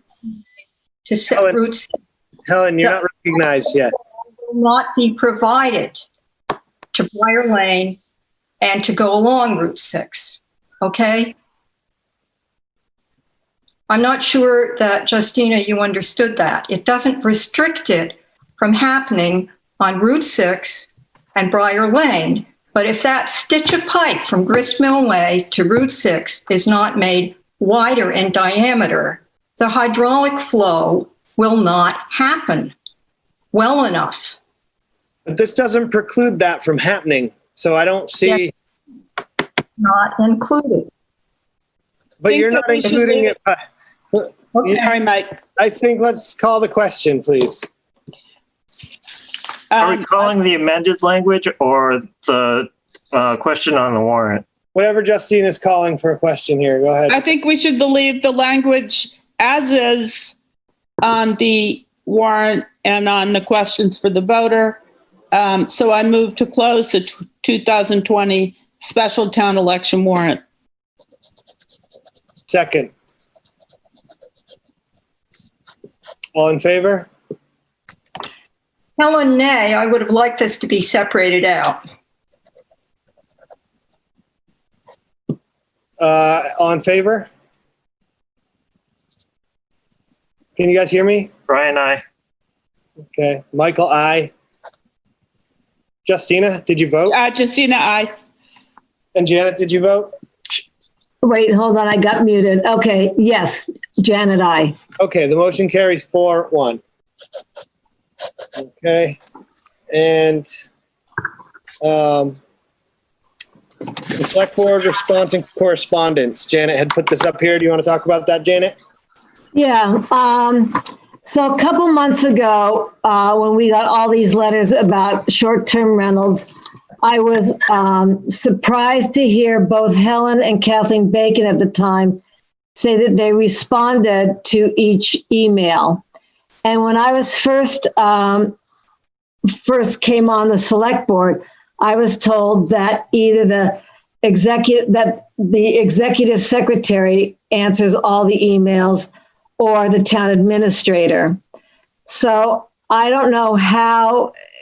I feel it important to know that if a letter is written to the select board, that the response is cohesive, and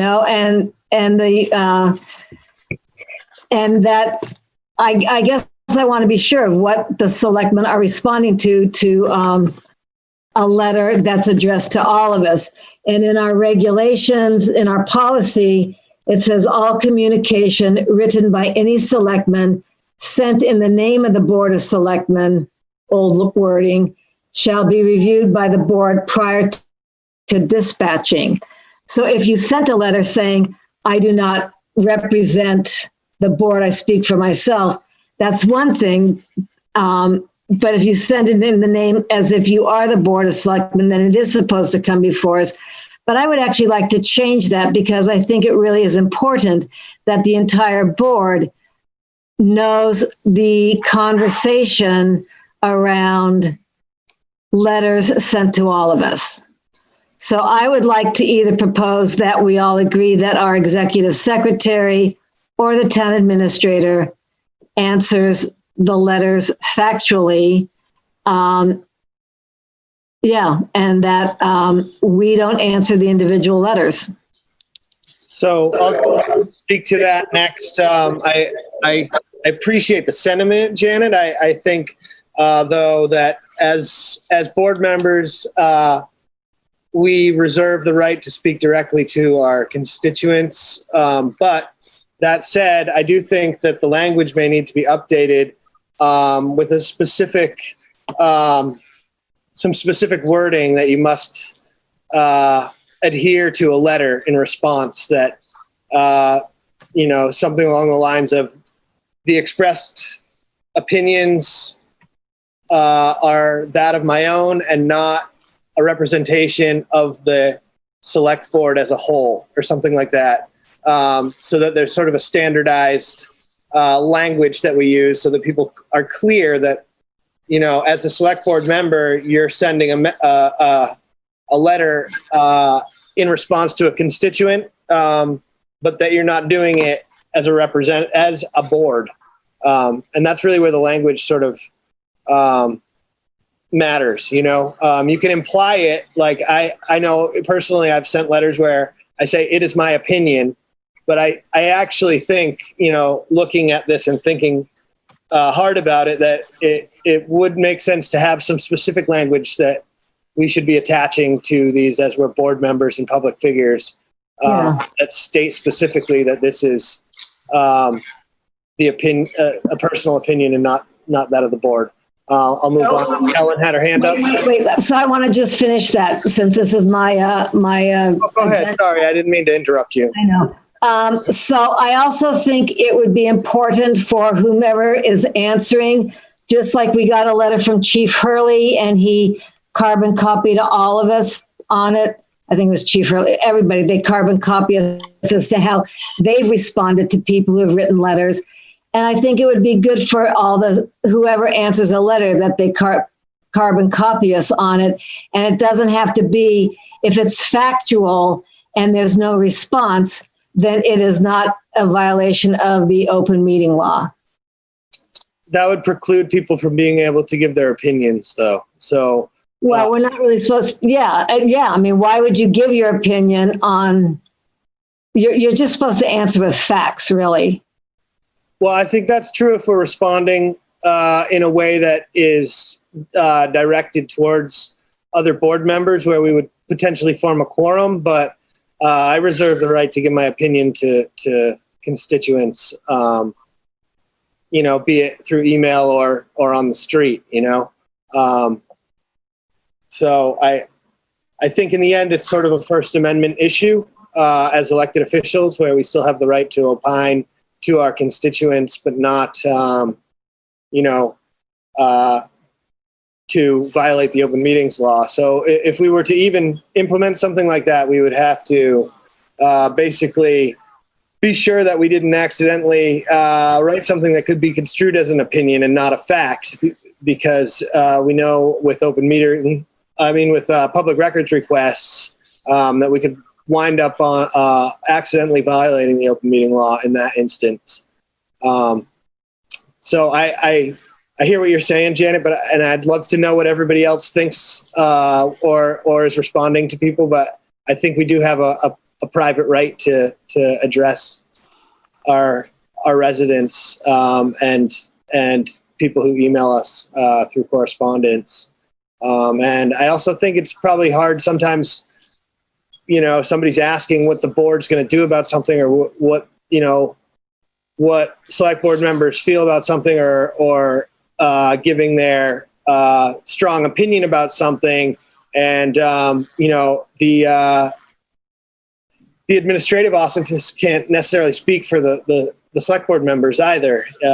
And so I'm in favor of doing something where we require a sort of specific language, but not to have to keep it strictly factual. Helen's got her hand up. So. Yeah, a couple things. Sure. Janet, I completely agree with you that any one of us. And this goes for other people. Helen, I think you're breaking up. Can you repeat that, please? Yes, can you hear me now? Yeah, I hear. Okay. Any response to an individual, and I agree with Mike, we should all be able to do that. I have never, even just in a conversation, ever said anything except I'm doing this at my sole discretion. This is just me talking. It's not the whole board. And you've seen copies of letters. I think the most recent one was the one about the ticks, about funding the tick program, research program, right?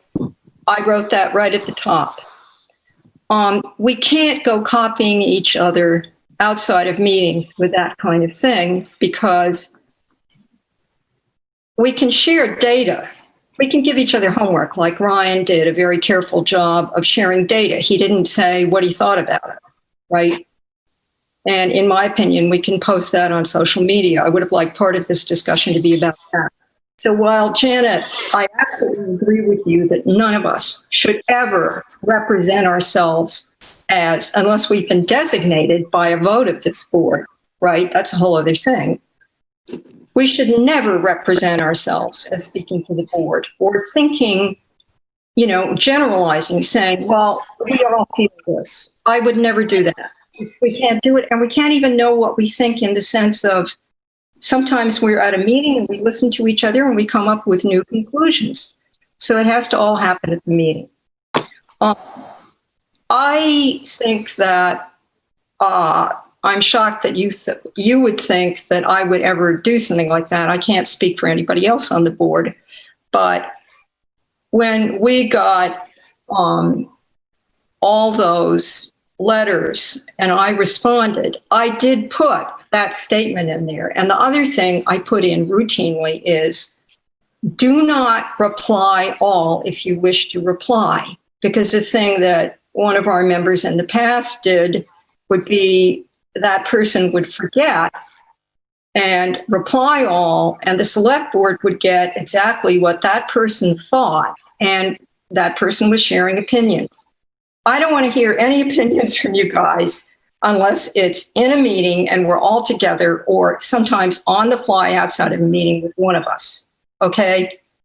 I really don't like, I want to do it all in public. I want to do the public's meetings. I want to do the public's business in public. So what we could do, Mike, to respond to your thought, that there is a clarifying sentence, for example, in our policy about this. We could go through the policy change process, and the way it goes, bring it up and bounce it back and forth. And we could add that just to clarify it. But it would seem to me that this would be obvious anyway. But if you think it should be something added to a policy, let's do it. I volunteer to look at it and draft it and plunk it on the table for us to pick apart if you want me to. Okay. And then I think Justina has her hand up. Yeah, I think it's tough because I think we want to be responsive to our constituents and fellow townspeople, but the letters do come in Board of Selectmen. They don't come in, usually to an individual. So I think it's not appropriate for any individual to speak for the board. I think that there could be a form type letter. Thank you.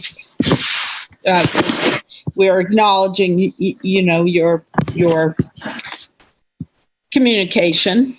The administration will put that out.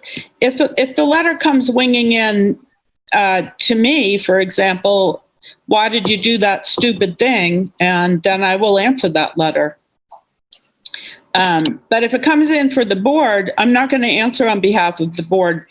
And I think if you take it logically, if a communication to the board comes in and all five of us answer it in different voices, that it's kind of chaotic. So I think that it's really important if the letter comes into the Board of Selectmen, a Board of Selectmen response comes out. And I assume that's why the rule is that the administration answer.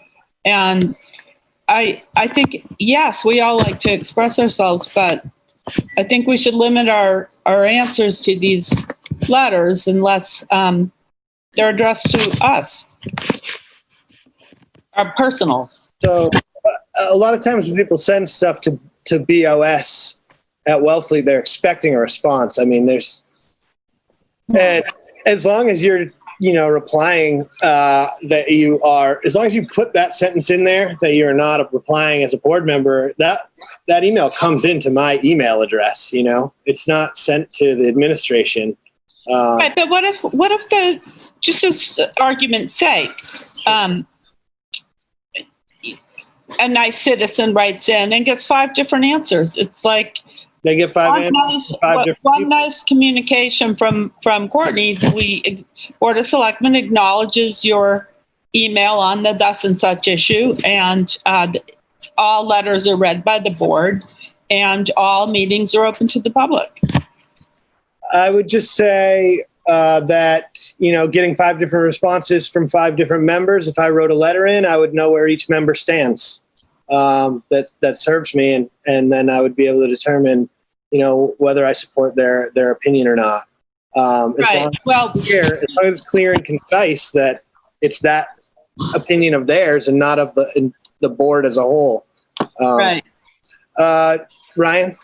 I have a couple things. First, I'm absolutely against restricting our ability to respond to constituents. It is our responsibility to be reachable if there's an issue that warrants our attention. What we absolutely should not do is say that we represent the board or anything like that. Anytime I make a response, the first sentence, the first word says hi or hello, and and then immediately it says, this represents my opinion and is not representative of the Board of Selectmen or the Select Board. And then I'll give whatever I'm saying. Sometimes it's follow-up questions like, all right, so this is a concern. What can you tell me about it? But also, I would like to see what the responses are of the town administration on our behalf. If we're being represented by, Courtney and Maria, who I'm sure are doing a great job, I just would like to see, what the responses are as well, because it is representative of us. So, Mr. Curley, I can just say that whenever I respond, I always CC the board in my response, or I reply all. So you do get all the messages from me. And I rarely do respond to these emails that come in because they are people expressing their opinions to you. If there's an email where somebody's expressing something that's clearly infactual, I do take the time to try and educate them. But like I rarely respond to these emails that come into you. And if I do, you're CC'd on them. All right, thank you. That clears that up really quickly. So good job. Okay, well, that's great. Helen, do you have something new to add here? Yeah, I want to get a definitive answer. Do you guys want me to put in a policy and submit the language to you for a future meeting? Because Janet, you're right, it's a concern. We don't want to respond identifying ourselves as the whole board. I completely agree with Ryan and Mike, because we were elected as 5 different people, and hell, even the Supreme Court gets to have minority opinions, so we're not just, let's say if there's a 3-2 vote or a 4-1 vote, that's 5 separate people doing it for different reasons. And I think it's really important for us to be able to respond as individuals. And I feel I am able to do that if I'm careful. So the 2 things, I just want to hear from you guys. If you have argument about it or if you don't want me to do it, I would put in additional language. The I just have a quick question, Mike. Yep, go ahead. Finish the 2 things and then I'll shut up. Sorry, Helen. Yeah.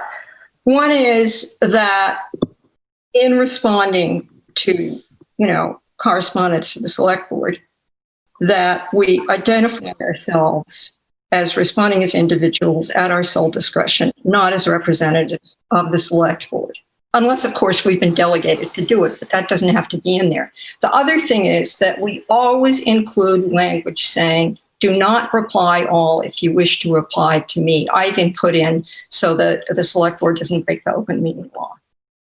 And I'm going to stick those both in, and if you want me to do it, I'll stick those both in, and you can take out one or the other if you don't like it. How about it?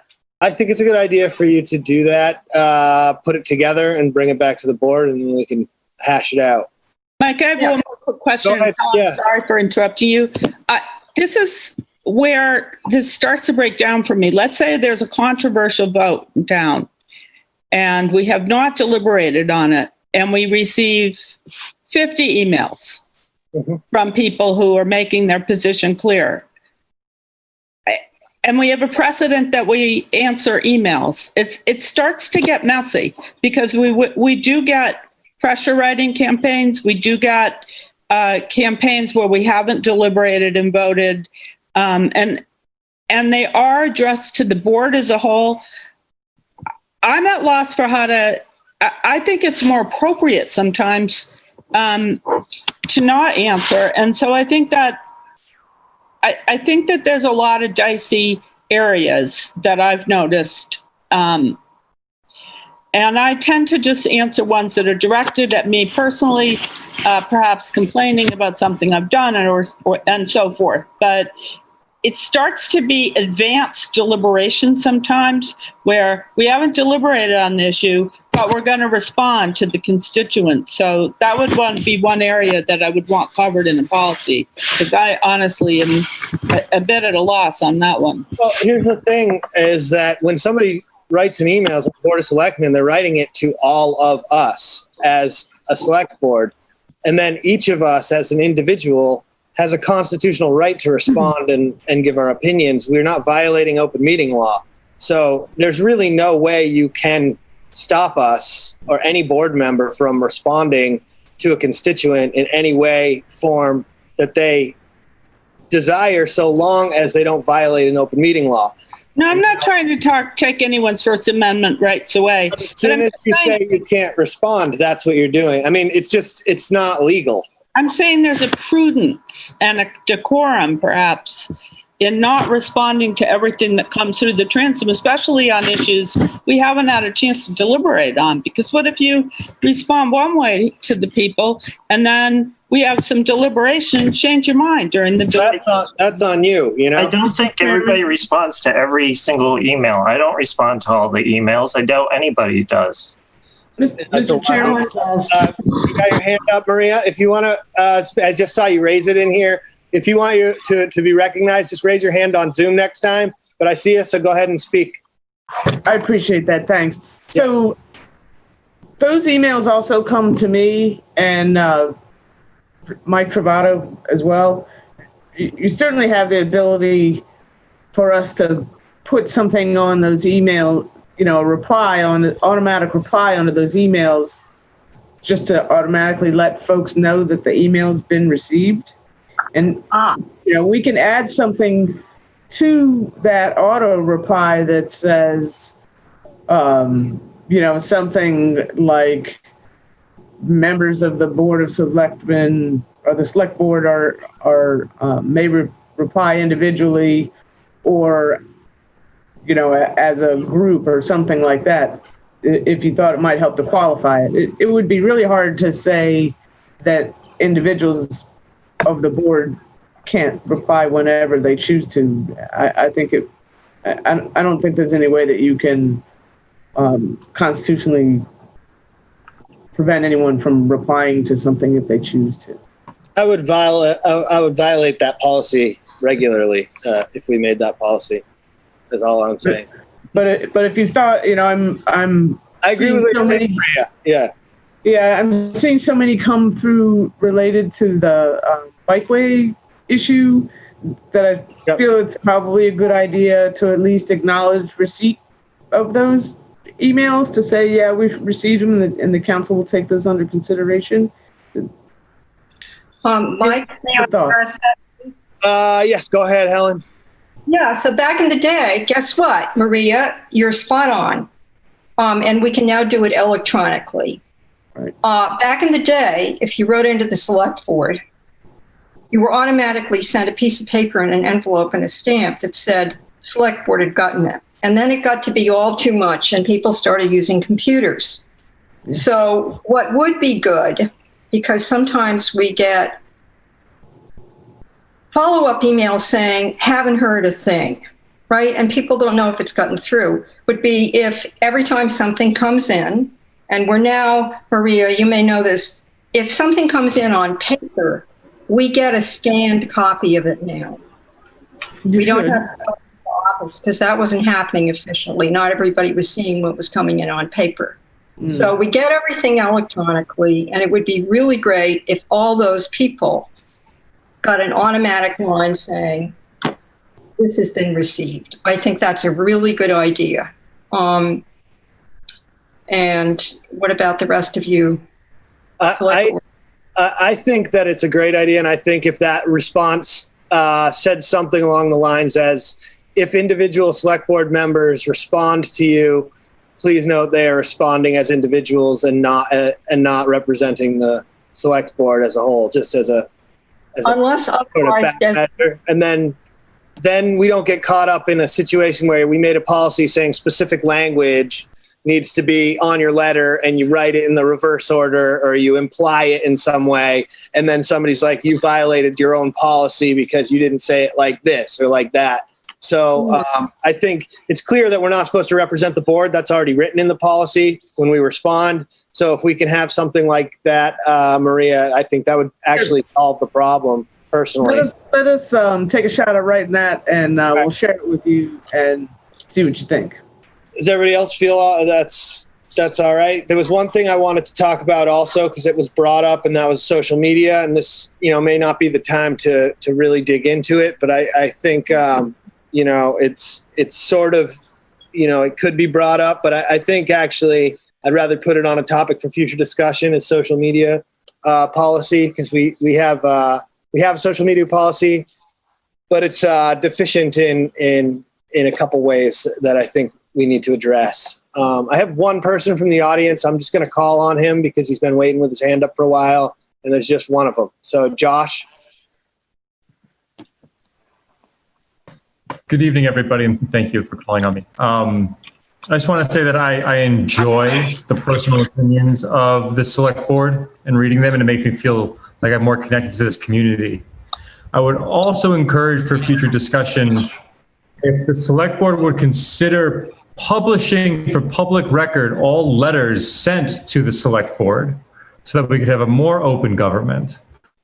And that if there was any reply from any of the select board members to any inbound letters, that they would also make those letters public.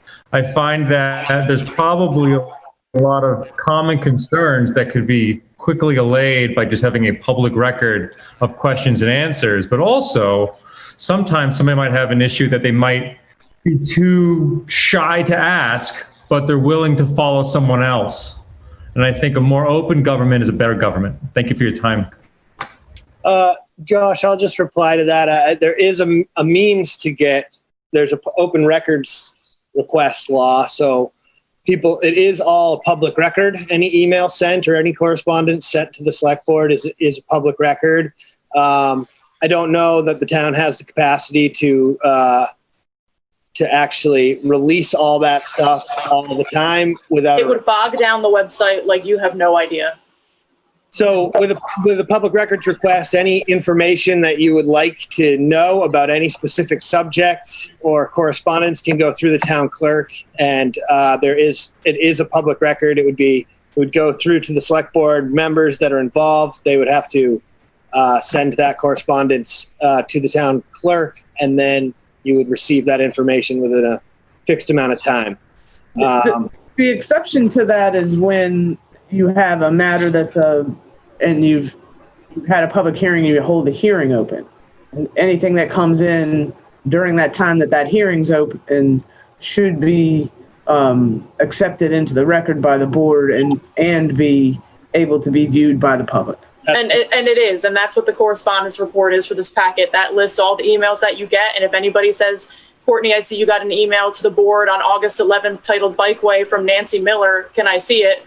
that's exactly what I would know to go to pull it up. I have a huge file. Believe me, these are all being saved. If nobody's learned anything about me yet, and that I'm publicly transparent, and it's one of my biggest, goals in life is for open government, this is being handled. And if you want them, please ask. They're out there. There's a difference, though. The difference. I understand that, but these letters about the bikeway, they're available, and I don't know how much more. But to answer Mr. Yessen's question, if there's an issue where there was a public hearing, the correspondence related to a matter that has a public hearing and the record is open should automatically come to the board for at least a motion to receive, and those actual items be on the agenda included in the packet. We've never done a motion to receive, but we can definitely do that in the future. Thank you for that recommendation. Wait a minute. Hold on. Can I address that, please, Mike? Because Maria's, if I may. Mike? Yeah, go ahead, Helen. Yep. Yeah, Maria, you're right. For example, if the planning board has a hearing and it's been posted 2 weeks, right? Right. People will write in to address it if it's an officially posted hearing. If it's not simply a meeting where you're hearing things from the public, right? That's the difference. Yeah. That has to be read into the record during the meeting.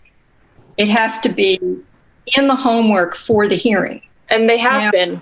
We don't host. They have been. No, you're great. I'm just addressing this thing to Maria. So we don't have a lot of hearings. However, everything that comes in, just because it comes to the select board, it's public.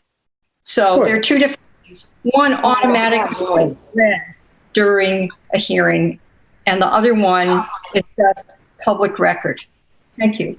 Okay, now we're digressing officially off the subject. So let's take no action on this right now and move on. Well, I'm going to do draft the two policy changes, and Maria's going to draft an automatic reply. Is that what we're finishing with here? If Maria? You can do that, Helen, and we'll bring that back up. Now that Maria had brought that forward, I'm content with that being an automatic reply, and then we can reply as individuals. But if you want to do that and bring it forward, that's fine. Yeah, and Maria, we have to approve Maria's language. Oh, do we? Right. Before it goes out. Oh, yeah. He's going to bring it back to us. Yeah, but that doesn't have to happen right now because it's not written. Yeah. Okay. All right. Next item on the docket here is discussion of town administrator's performance evaluation. So this was brought up by Ryan originally, and neither him nor me had seen this document here that details the evaluation criteria. Go ahead, Ryan. Do you have anything to say about it? I don't know. I'm getting pretty tired. But only been 2 hours. Yeah. So I think it would be important to set what the select board considers as the most important things for Maria to focus on in the first 6 months of her time here. Just so that, obviously COVID is number one, but just so it's clear to her what we're looking for in the first 6 months of her time in the town. I went through the position statement that was included in the job search. I've gone through, the description, the job description, and these the performance review sheets. I'm not really proposing any changes to the performance review at this time, but I think it is very important to inform Maria as to what our priorities are for her, so that she can be fairly judged. So, if I may, yeah, go ahead, Maria. Part of my, I'm sitting in the office. Yeah. Day 7, officially, and although they may not be, I'm looking at the other document on the other screen, that's what I'm pointing to, but although they may not be sort of obvious to the board, there's a number of things that probably haven't been on your radar that I can say just from where I sit and my background and experience that maybe should be, so there's some things that maybe aren't necessarily the board's priority because they're not sort of external policy issues, but there may be sort of internal policy issues that probably should also be my priority. So things like financial controls that are that you don't have in place, some basic guidelines for some procedures like code enforcement and a number of things like that are just sort of internal operation things that wouldn't be issues the board would get involved with. But I just want to bring that to your attention because I think it's really important that I balance my time also dealing with those issues. Yeah. So, some of those are my priorities as well. So I was actually happy to see this form. I think it's pretty comprehensive. And I think it's good that Maria sees it too, just so she can see what the evaluation criteria has been. It's pretty standard, straightforward stuff. I mean, the other thing that I noticed on here was suggested goals. We usually set our goals as a select board after an election. It's kind of like been off my radar about that. But Ryan hasn't set his. We usually do it. Yeah, we can do it in the fall. That's when we typically. Is that when we do it? Okay. Yeah. They're the board's goals, right? They're the board's goals, right? So they're suggested. These would be suggested TA goals. And if anyone's interested in bringing those back up here for the town administrator, what I was kind of thinking was maybe we could have a working meeting with the town administrator and kind of go over what Maria thinks needs to be addressed and what the board needs to get thinks needs to be addressed. Kind of have a roundtable type thing that's just a working meeting with the select board and the town administrator. Because it's hard to meet in person right now and really get a handle on things, and that way we could sort of talk about what's been going on with this or that, what's already been gone down the pipeline halfway and is stalled for some reason or whatever. So just kind of have a table conversation, through a Zoom meeting. I think it's a good idea, and I plan to implement at least a quarterly project tracking so that things that are new initiatives that are projects, whether they be capital projects or programs, that you get a report from the department heads in a work session format, at least quarterly, so you know where those things are. But I welcome your feedback, and the more the merrier, to be honest with you. That sounds awesome. That's some of the stuff I'm looking for. So, Mike? Yeah, is someone? Mike? Yeah. Is that you, Helen? Yeah, couple things. You said, filled Ryan in about the goals. One of the important things for the goals is, and we need this when we get to doing them, Courtney, in the fall, is the goals for the last, no exaggeration, 3 or 4 years. Because you can see things that have been dealt with and you can see things that are still hanging there.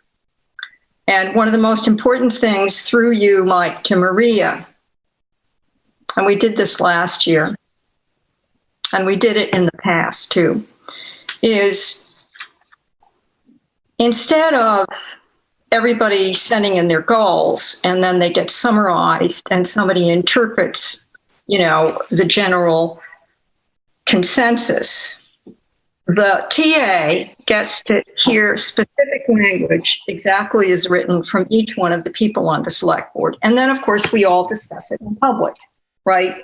And we can triage during that meeting. And we can also look at the past and say that that's almost done. This is still ongoing.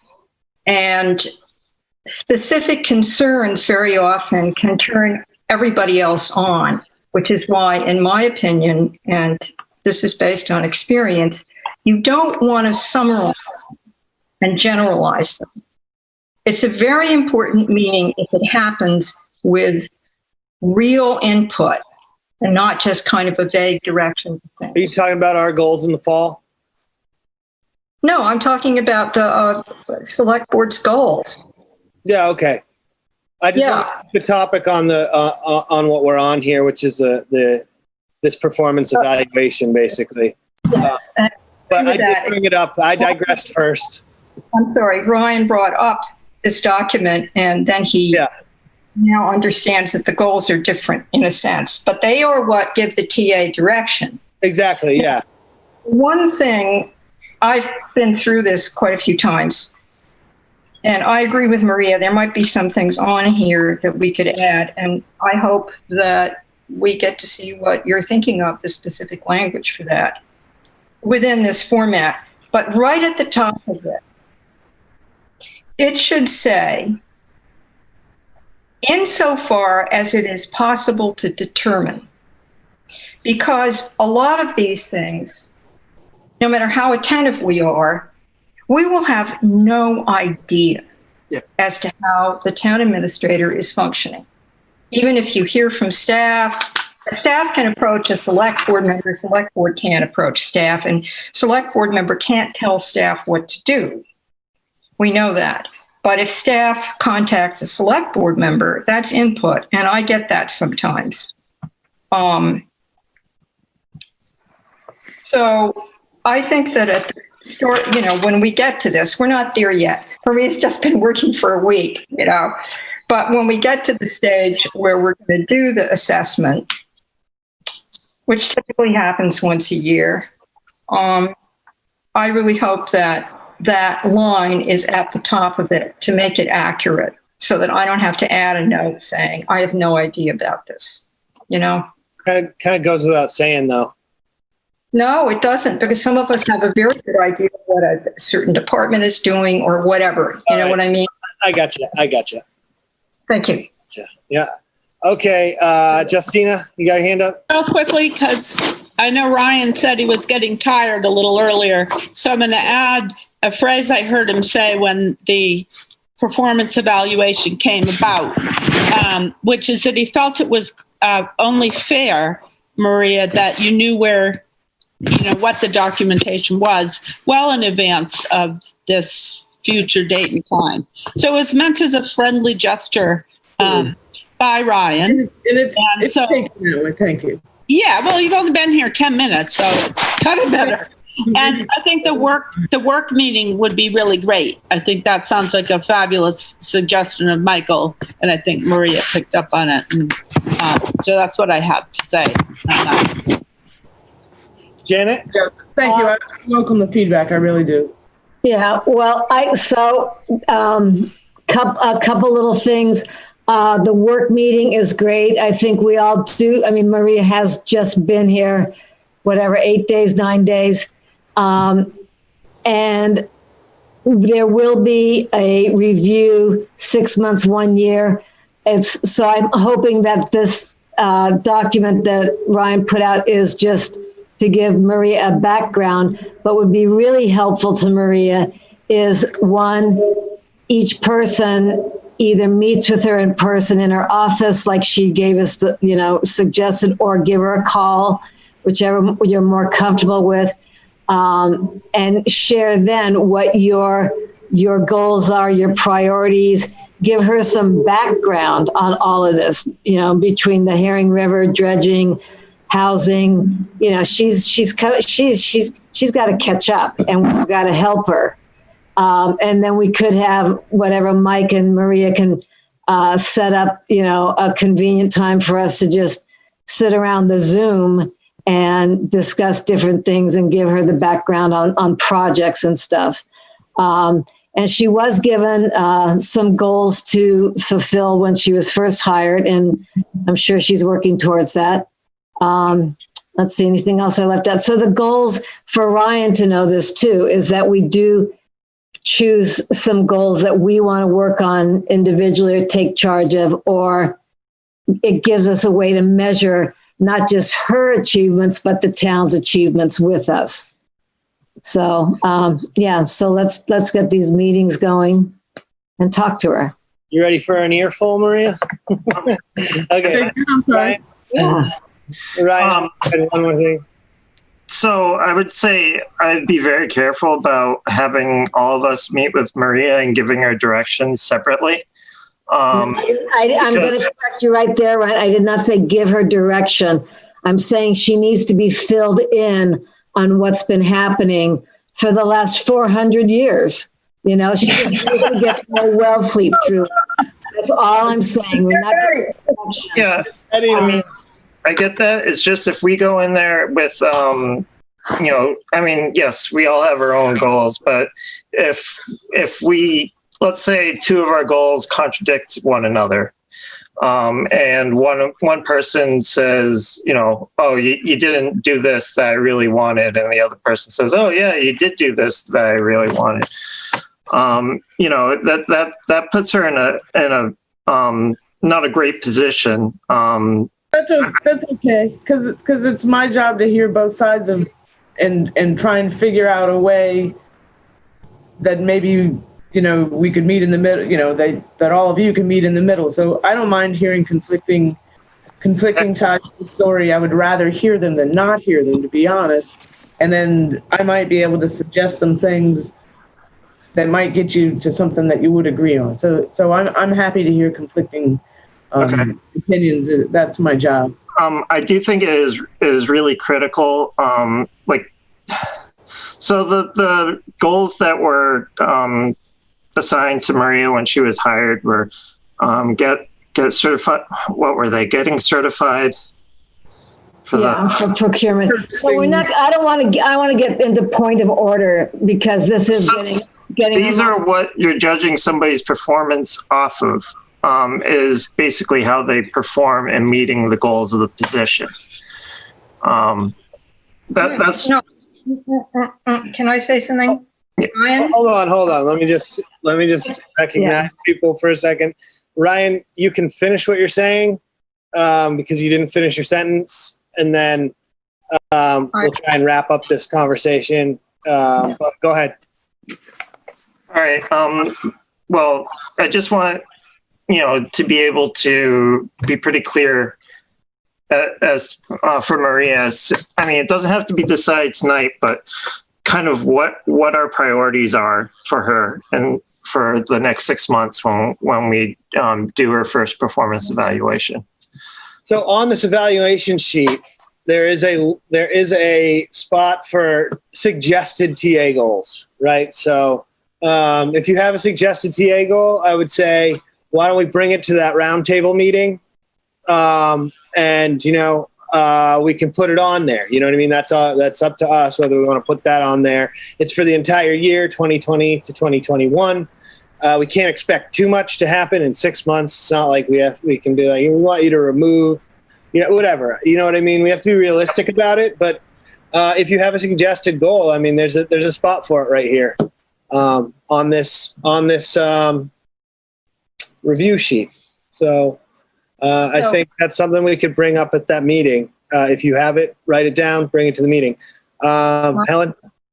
Yeah, a couple things. Brian, job description is not the same as goals. Yep.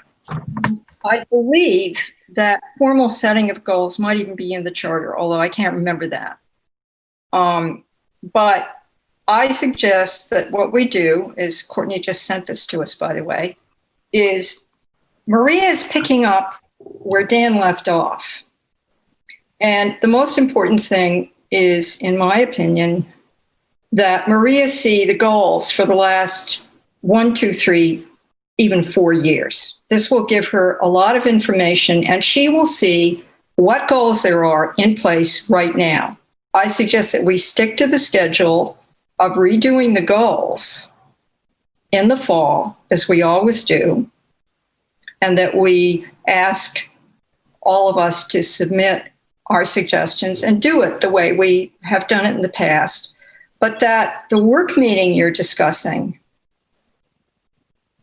not do that, but talk more generally after we all look at the goals that we're working on now that were decided last year, to address that also at that work meeting. And I was going to bring this up in future concerns, to discuss process that with Maria and with each other and refresh ourselves about it. We had a very good work meeting in the basement of Town Hall a while back, and some of it has sort of fallen by the wayside. So we might want to refresh that, in my opinion. But we're getting way off topic. Yeah. Well, not really, but it's time to move on. Yeah. Okay, so let's move on to select board reports. Okay, me again.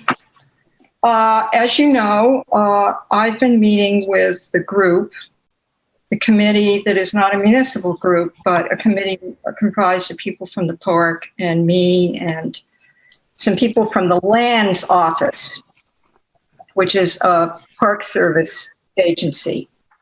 And we've been looking at a possible land exchange pursuant to making the Herring River project happen better.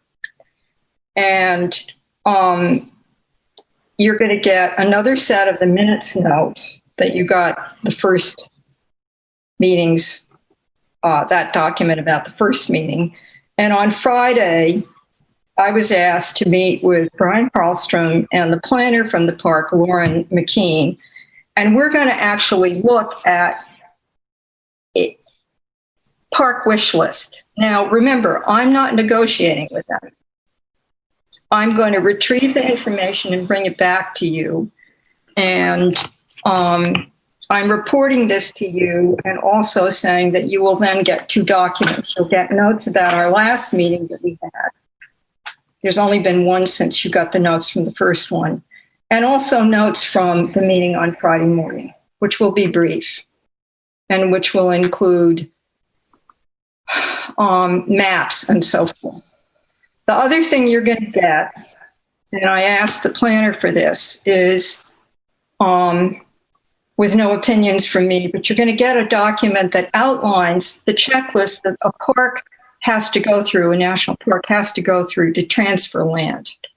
They've got a much more complicated process than we do for that. We'll have to, get it approved, disposal of a town-owned property, and we'll have to take it to town meeting. They have to do a whole lot more. So you're going to get this document from me just to give you a better sense of how this works for the park. And I would like to have it jumping to future concerns. I'm just going to slip this in here for the sake of time. We need to plan to have an agenda item about this so you can discuss this material. We can discuss it together. Okay? Thank you. Okay. Anyone else have a report? Yes. Ryan? I talked to Suzanne Thomas about ADA access to the town beaches.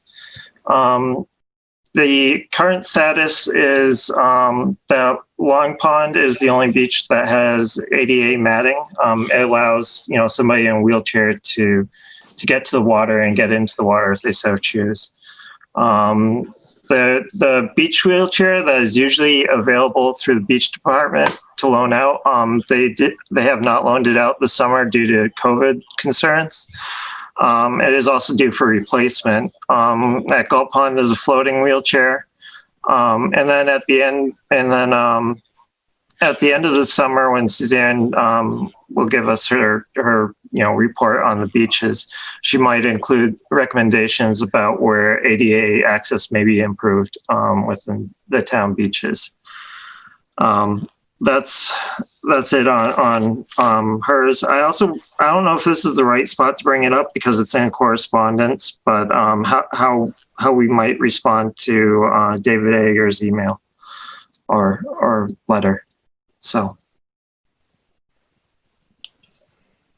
Well, we can't discuss that yet until we get into correspondence, and I don't know. We can discuss that once we're there. But is there any more select board reports, Justina? A point of order. I don't think we can discuss correspondence. I think that we can put it on the agenda as a future topic. I'm not sure. Courtney might know. Last one that's come up. I think that under correspondence report, as long as it was actually in the correspondence report for this packet, you may certainly talk about it. But if it was not, I believe it was though, but if if it wasn't, I mean, yeah, it'll be on the next Looking it up one if right you'd want to talk about it. Looking. I think it just came in. I don't recall it coming in. Two emails. I think they were both the same. Yeah, I think it came in after I posted the agenda, so it wouldn't be listed on this report. To clarify Justina's point, if I may, Mike. Yeah, go for it. We can give each other a heads up about what's come in, right? And, there can be a little illumination, right? But we can't deliberate on it. You're absolutely right. But we can't just refer to the letter and who it came from and leave it at that sometimes. In other words, and often we tip into starting to discuss it, and then one of us says, oh, no, we got to have an agenda item, So you're right, but the nature of the correspondence can be identified during that section. Okay, so we're done with select board reports. Let's move on to town administrator's report. You got anything, Maria? My report covers about a week, honestly. So, timeline wise, but what I can say is what I've been doing is trying to meet with staff as much as I can, just to find out what makes them tick and what they're working on, and so we can start to get to know each other and what our goals and priorities are going to be for the time going forward. And also the sort of the hot topics that jump off, COVID related and otherwise. I'm here in the office for Tuesday afternoons and Wednesday until midday for now, until I'm permanently here, which should be somewhere around Labor Day. But anxious to meet with each of you individually if I can, whatever you're comfortable with the state of affairs these days, to find out what things are important to you and get to know who you are. So that's what I'm doing. I've been working with Mike Travato to learn what the big projects are, so I can get brought up to speed quickly on those and engage myself where it's appropriate. And also work with the finance staff so that I get understanding real quickly of where we are with our budget controls, what things we do, or things we should be doing, those kinds of things, and hearing from folks in the community along the way, following many emails that have been coming to you related to the Walkways, and some other things. So I'm happy and honored to be here and getting my feet wet as fast as I can. Okay, well, thank you. And also, I actually randomly spoke with Dan Hort and found out his retirement is going pretty well. And he offered to speak with you if you need any assistance with anything that's left undone or anything that, you might need help, getting a handle on that he was working on. So I don't know if you have his phone number or whatever, but he's made himself accessible. So excellent. I do get some emails from him, so I appreciate that. Okay, great. When he's ready to sit down and have a cup of coffee, and I'd be ready to do that too. So. Yeah. Okay. Cool. All right. Topics for future discussion. Ryan's got his hand up already. That was quick. Go ahead, Ryan. You probably know, but because things we have an update on it. I think that we should have a discussion on the rail trail extension and Route 6 improvements and Main Street improvements. Things have changed, and I don't know. I've requested this in the past, but at the time there wasn't anything that had changed in the status of the project. So I think now is the appropriate time to address this. And the thing that we got said that we have to respond by, I forget the date. It's towards the end of August. So It's the 24th of August. Yeah. 21st of August. Okay, so we can't discuss it, but it's duly noted. I'm in agreement. I'll put my name on that too. That is just the DOT project that's been put forward by Stantec, the recent DOT project, not the rail tail extension, although it does mention it. But yeah, I mean, we have to respond if we want to do that. So, Helen? Yes, there's a problem. So I agree with Ryan. We need to meet on it. And this has to forcibly lap over into the correspondence. We got sent something from Stantec on July 24th. The select board only got it on August 5th. It was sent at 1:53. We have to respond before our next meeting. This should have been on tonight's agenda, but it isn't. And I have some serious questions about the document we got from Stantec. I'm pretty familiar with all of it at this point. And the only thing that we have to do is to make sure that they understand we need an extension on this date. Because if they don't hear from us, then we have to respond as a board, right? Okay, Helen, so topic for future agenda? We can't discuss it, but have an extra meeting to address it. Do you want to have an extra meeting? So we have to address it. Yeah. Unless we ask them for an extension on the date to respond. When's the response date? We are supposed to, it says, we would appreciate your response by August 21st, 2020. And that's a Friday, and our next meeting is on the 25th. Okay. So what I would suggest about this is that we authorize Courtney to contact them and say, can we have an extension on the response? Because, you know, for whatever reason, we need to meet on this, which we do. We need to meet on it and decide how to respond to this, because there are things in here that we certainly didn't ask for. And I just want to be able to talk with the board about it. So I think we could ask them for an extension. If they say no, we have to, in my opinion, because we have to respond to this, call a special meeting just for that, which would be a drag, but. Well, you know. I think we should probably just do that, call the meeting, and I don't know when, but it's just one topic. So if we have a response date deadline, I doubt that they're going to extend that response deadline, but maybe. How about the 18th? I mean, maybe. Or we could just respond by the deadline. We could just do what? Respond by the deadline and have a meeting. Yeah. So how about Tuesday the 18th next week?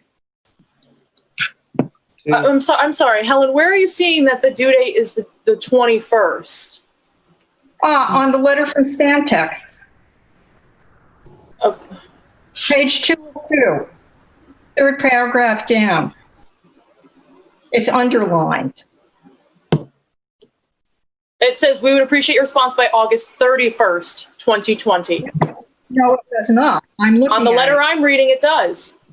That is crazy. I will send, why don't you send me what you have and I'll send you what I have. And if it's the 31st, so we don't have to call. I can't read that, Helen. So why don't, and it's getting late. So why don't you send me what you have and I have. And if it occurs that it needs to be before the 25th, we will work to call a meeting prior to that. Yeah, it says the 21st. It does say I'm not seeing that. So why don't you all send me what you have then, please, and we'll move along with this. Courtney, you can probably just check with Stantec and see what the actual date is. I certainly can. That'd be fine. We can set the meeting later if we have to. That's great. But can we just, since, you know, how about just to hold it in your brain, like maybe Tuesday the 18th, depending on the tide, Mike? Yeah, okay. I would prefer to work around the tide. I usually have to do stuff on Tuesday in the morning. Let's see. The 18th. It's going to be. Yeah, I can do it anytime. Anytime midday, really. You know, from like 10 in the morning till. We can't do 10 o'clock. There's an emergency management team call from 10 to 11. Can we just like tack it on to the end of that one? Well, it's a regular update. Not so a select board it's meeting. not a select board meeting. Okay. All right. So you can do it immediately after that. Right after that meeting.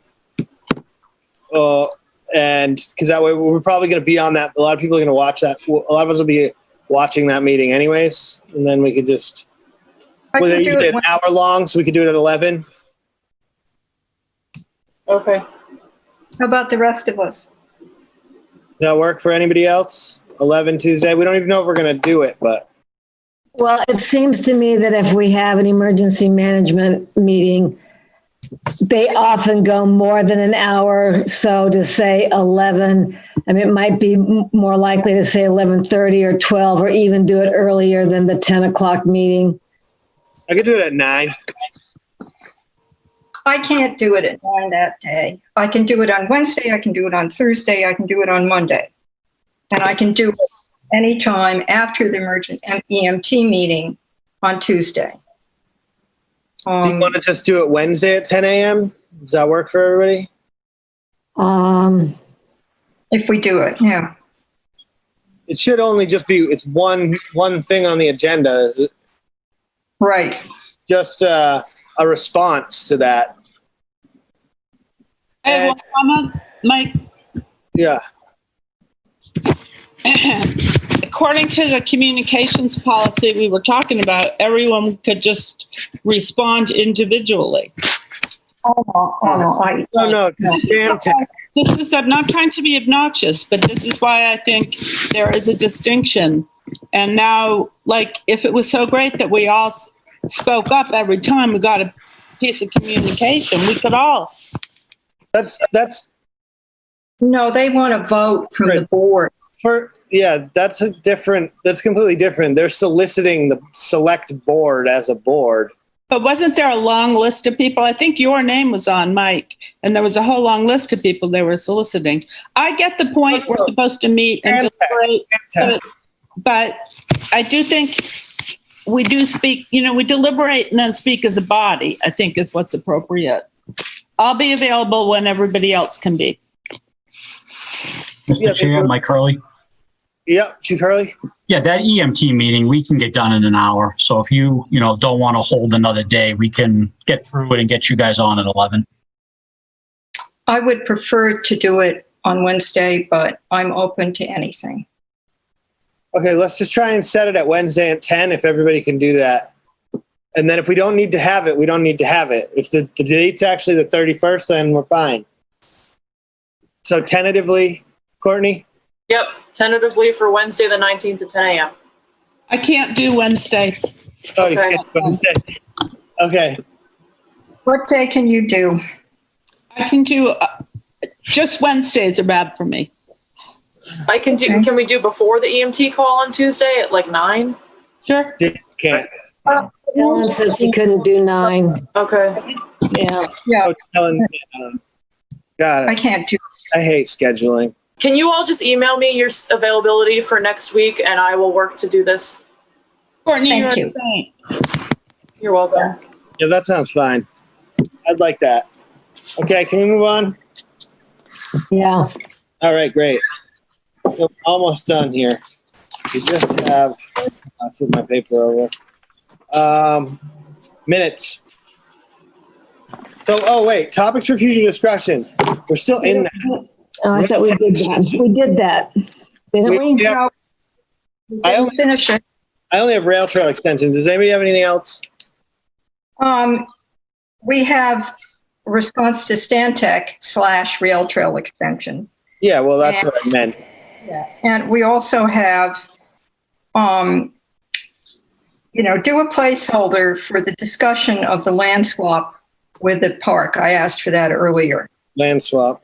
Okay. Yeah, that's not super heavy duty because it's not going to be on this annual town meeting. But I think the park needs to get a response from us because their process goes on forever. So All right. that's the reason. Okay, we can talk about that. Justina, do you have one? I do not. You got one? Besides that? Your hand's still up, that's why I'm I had forgotten one, and that's a response to David Ager and the Cemetery Commission. Okay, so you want to send a correspondence as the board then? Okay, if you want to draft a letter and bring it to the board, or if somebody wants to draft a letter and bring it to the board, we could write the Cemetery Commission a letter from the board and bring it to the board. We can amend it or change it at the meeting. Otherwise, we're just going to talk about it, but we still have to send him correspondence. So if somebody wants to draft a letter in response as the board, sort of based on what we discussed when we were closing the warrant, it would probably make life easier, but whatever. Okay, I'll try to do that. Yeah, Helen. Yeah, I don't want to draft the letter. If Ryan wants to do that, that's great. But my take on this is that we actually, we discussed pretty well our rationale for not wanting it on there during the meeting. Now, I need to go back and listen to the audio, but my memory is that the concerns we had about it were brought up during that time. I mean, I actually left something out, believe it or not. But that's the reason why I, for example, didn't respond as an individual to David's letter. But, if Ryan wants to draft something and we want to send it, let's go for it. Yeah, that's fine. Just if you want to do that, Ryan, and bring it to the board, then we can vote to either send it or amend it or not send it. Okay. I have a couple things that have just been sort of like on the back burner. And maybe they can stay there. But social media policy update. And I kind of have to do a little legwork on that and write an amendment to our social media policy and bring it to the board. I don't know if I'll have time to do it before the next meeting, but I'll try. And then, I think that's it for now that I have. If I think of anything else, I'll bring it forward.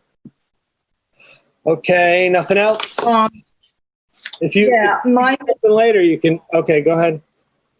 Yeah, if you do that, I'm having a memory that I can't quite access, but if you draft language about it, that would be something I think to run by council before we looked at it, because there's a lot of very specific stuff about it. And then I have a favor before we go moving to adjourn for right after adjournment. I would like everybody on the board and Maria and Courtney too to stay on for 1 minute because I want to show you what's going on right now here in the room I'm in. It won't take a minute. And this has nothing to do with our jurisdiction. It's just you're going to understand the minute you see it. So please just stay on for 1 minute. Intriguing. Can I stay on too, Helen? Yeah, you can. So this is after adjournment.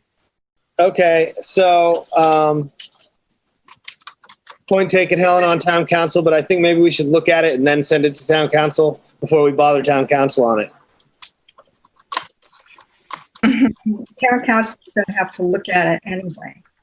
I know, but if I bring it to the board and you guys refuse it, then why did we spend the money on town council? So forget it. Okay. Very good point. You're right. All right, minutes. Approval of the minutes. Anybody have anything to amend on those minutes? I'm very appreciative of Courtney's diligent minute taking. I think they're very comprehensive. Thank you. Helen would definitely have some corrections on there, but I'm not as astute when it comes to getting into the details. I said getting into the details. So I move to the minutes of Tuesday, July 28th, 2020. Second. All in favor? Helen abstain. Janet, I. Christina, I. Brian, aye. Michael, aye. Okay, next one. Is it 2? Did you do both of them? I will. I move to approve the Wellfleet Select Board Emergency Management Team meeting minutes of Tuesday, August 4th, 2020. Second. Helen abstain. Janet, I. Christina, I. Brian, I. Michael, aye. Okay, Helen, did you just stop reading the minutes completely and that's why you abstain? Or you just... The only thing I check are the public record documents. Okay. That's my privilege. I can do that. Yeah, And we know why. I was just curious. Okay, I'm on to the next thing here. Adjournment. Can I have a motion to adjourn? So moved. Second. Janet. Helen. I. Janet, I. Christina, I. Brian, I.